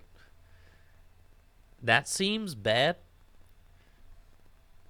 But then again, my opponent is doing some weird stuff. Like they're putting Radiant Gardevoir on the bench and attaching powerful colorless energy. So I don't really know what's going on. But I'm fine with it. Turn 1 battle VIP pass. Yeah, we're going to go get some dudes. And then I'm going to Cram-O-Matic. I'm going to try and get some more dudes. And I can, just like that. Wow, look at that. Boom, boom. Doing the thing. The boys are back in town. Let's go. Looking good there, Mew. Doing exactly what we need to do. Quick ball away the switch cart. Who needs that? Put down Oricorio and let's start drawing cards. Nice. I'll probably try to Marnie if I can.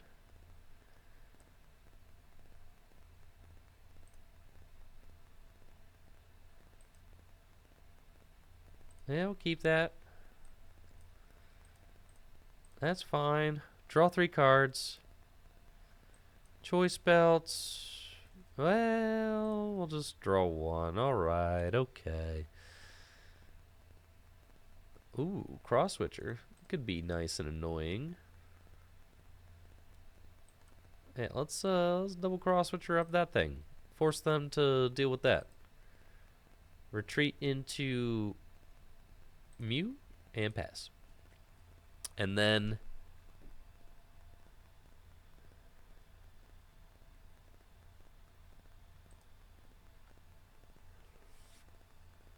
they do have the air balloon immediately. And Evolution Incense to go get a Gengar. If they play Research, they can discard it and use Gengar's. Yep. Netherworld Gate ability to come back into play. They also got Gape Jaw. Gape Jaw Bog. Which is going to allow them to place damage counters on the Pokemon they put from their hand onto the bench. Got another Gengar. It's pretty chill. This matchup does seem tough because of Zoroark's ability to easily one-hit KO Mew.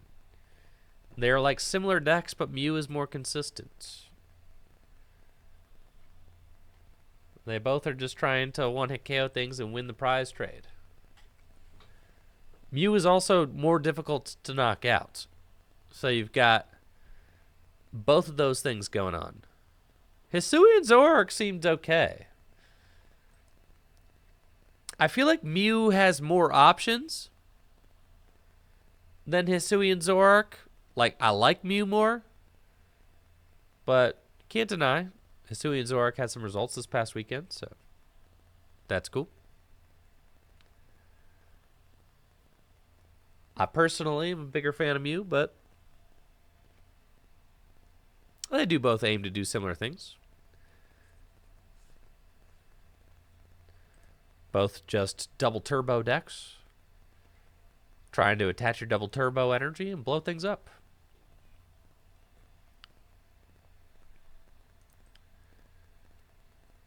Okay, escape rope. Well, we'll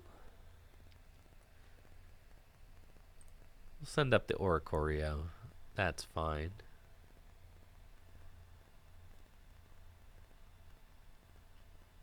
And then they attach double turbo and just ticking curse for knockout.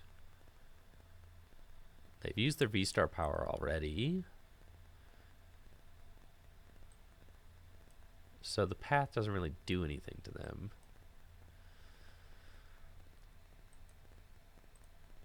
Dang it! Alright, Fusion Strike System. Cool, we've got Marnie. It's good. Hand Disruption's good. And we'll save the path.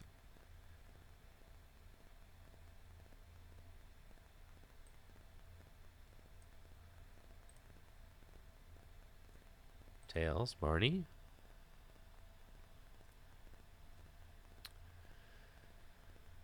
Find Pokestop and another Muse. That's good. Go here. Mew. Trekking shoes. Yeah. Power tablets. Fusion Strike System. Quick Ball.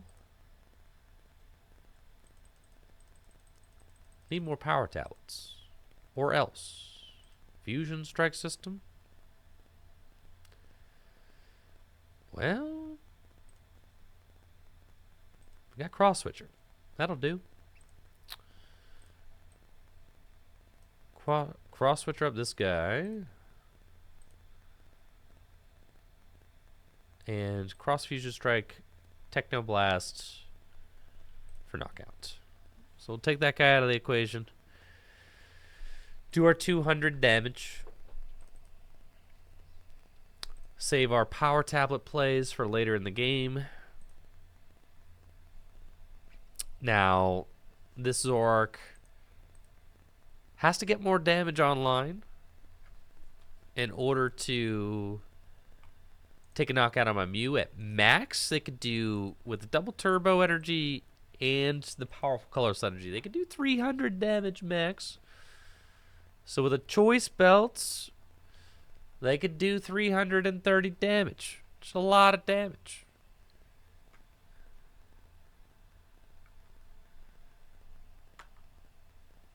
That's a little bit sus. They do have to bench this Zoroark without a damage mod as well. So they need a damage pump. And we Marnied them. So the hope is that we could get them stuck in a situation where they just don't have the draw cards that they need in order to... See? Exactly. So we Marnied them. They're drawing like a potato. And now we can just win. Right? So let's go Mew here. Yeah. And then...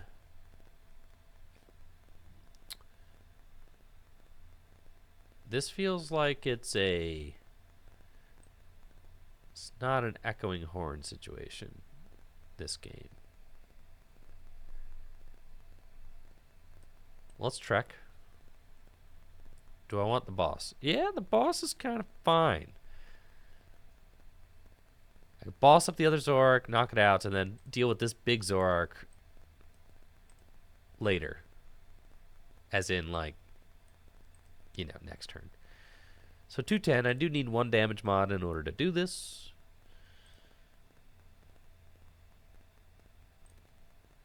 Ultra Ball away those. Fusion Strike System. The Lost City. Pokestop. There's a damage mod. So power tablets. Got the Echoing Horn. Cramomatic. And I really just want like an Ultra Ball in my hand so I can pare my hand down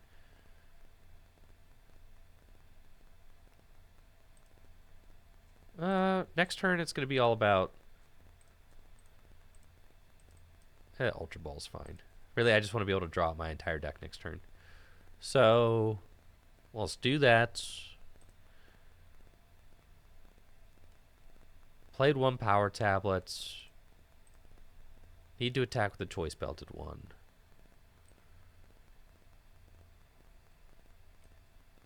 And I think I might want to keep the Pokestop, if I can.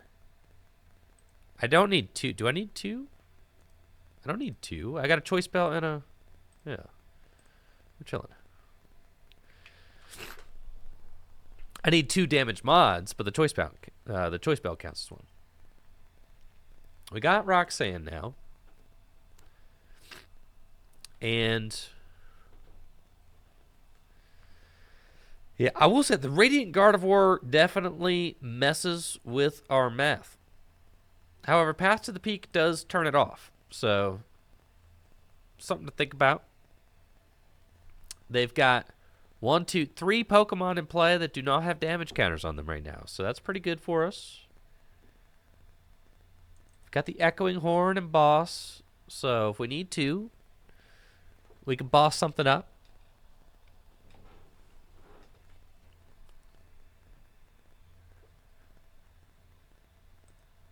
See, what Pokemon are they going to get? They probably don't want to put a Pokemon into play until they can guarantee they'll have damage counters on it.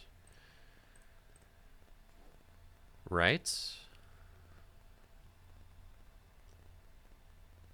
I know. The Gardevoir really messes with our math. It basically negates one of your damage mods, and this deck is all about the damage mods, right? So right now, all right, they jammed at their bench. And they've got damage pump.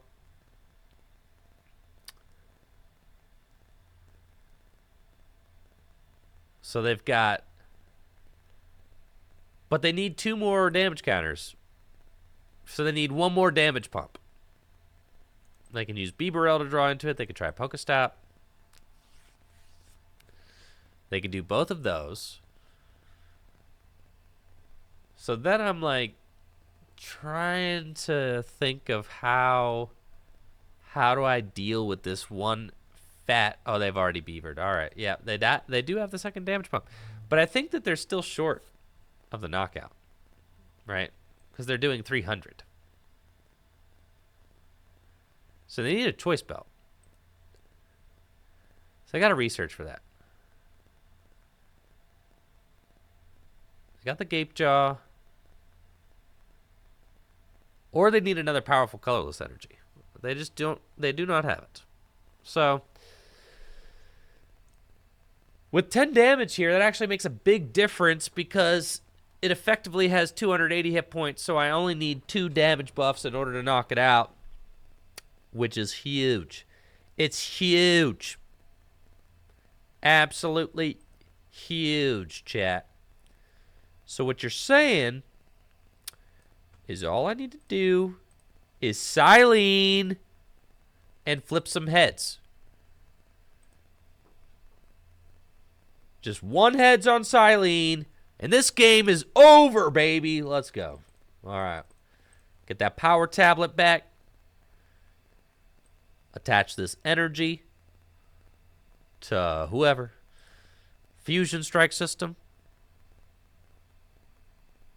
Double power tablet. Pew, pew. Pew, pew. Retreat. And Technoblast. You're out of here, Zark. 260 damage. Pack it up, baby. That's it. So yeah, that is the Mew VMAX deck that I played at the Peoria Regional Championships. It is a very fun deck to play. I really liked it. Big shout outs to my testing group who all did well with the deck also. Riley with our top placement. He got 14th place, losing back-to-back win-ins to top 8. He was like 11-1 or 11-2 at some point. So he had a really, really tough final couple rounds, but the deck is definitely good. And my favorite way to play Mew for sure right now. So that's it for the stream. I'm going to be getting out of here, chat. Got videos to make, things to do, and work to catch up on. So thank you guys so much for tuning in. Hopefully you guys all have a busted evening. I'll be back tomorrow morning with some more tabletop Pokemon trading card game contents featuring Jesse Parker. We're going to be doing some Gym Leader Challenge stuff, all right? So that should be a good time. Gym Leader Challenge decks featuring new cards from Incandescent Arcana. So if you've been itching for some new Gym Leader Challenge content, it's coming right your way tomorrow here, 10 a.m. So I'll see you guys there. Thank you guys for being awesome, for being patient with me this morning as I tried to get my audio stuff figured out. That was a little bit of a pain, but we got there. So this is good. This is good. All right. Let's raid somebody, shall we? It's my first stream that I've done on my new computer, so still learning, getting some things set up as far as like my processes go on this new computer, but seems to be going well. Celio's network. Let's raid Celio.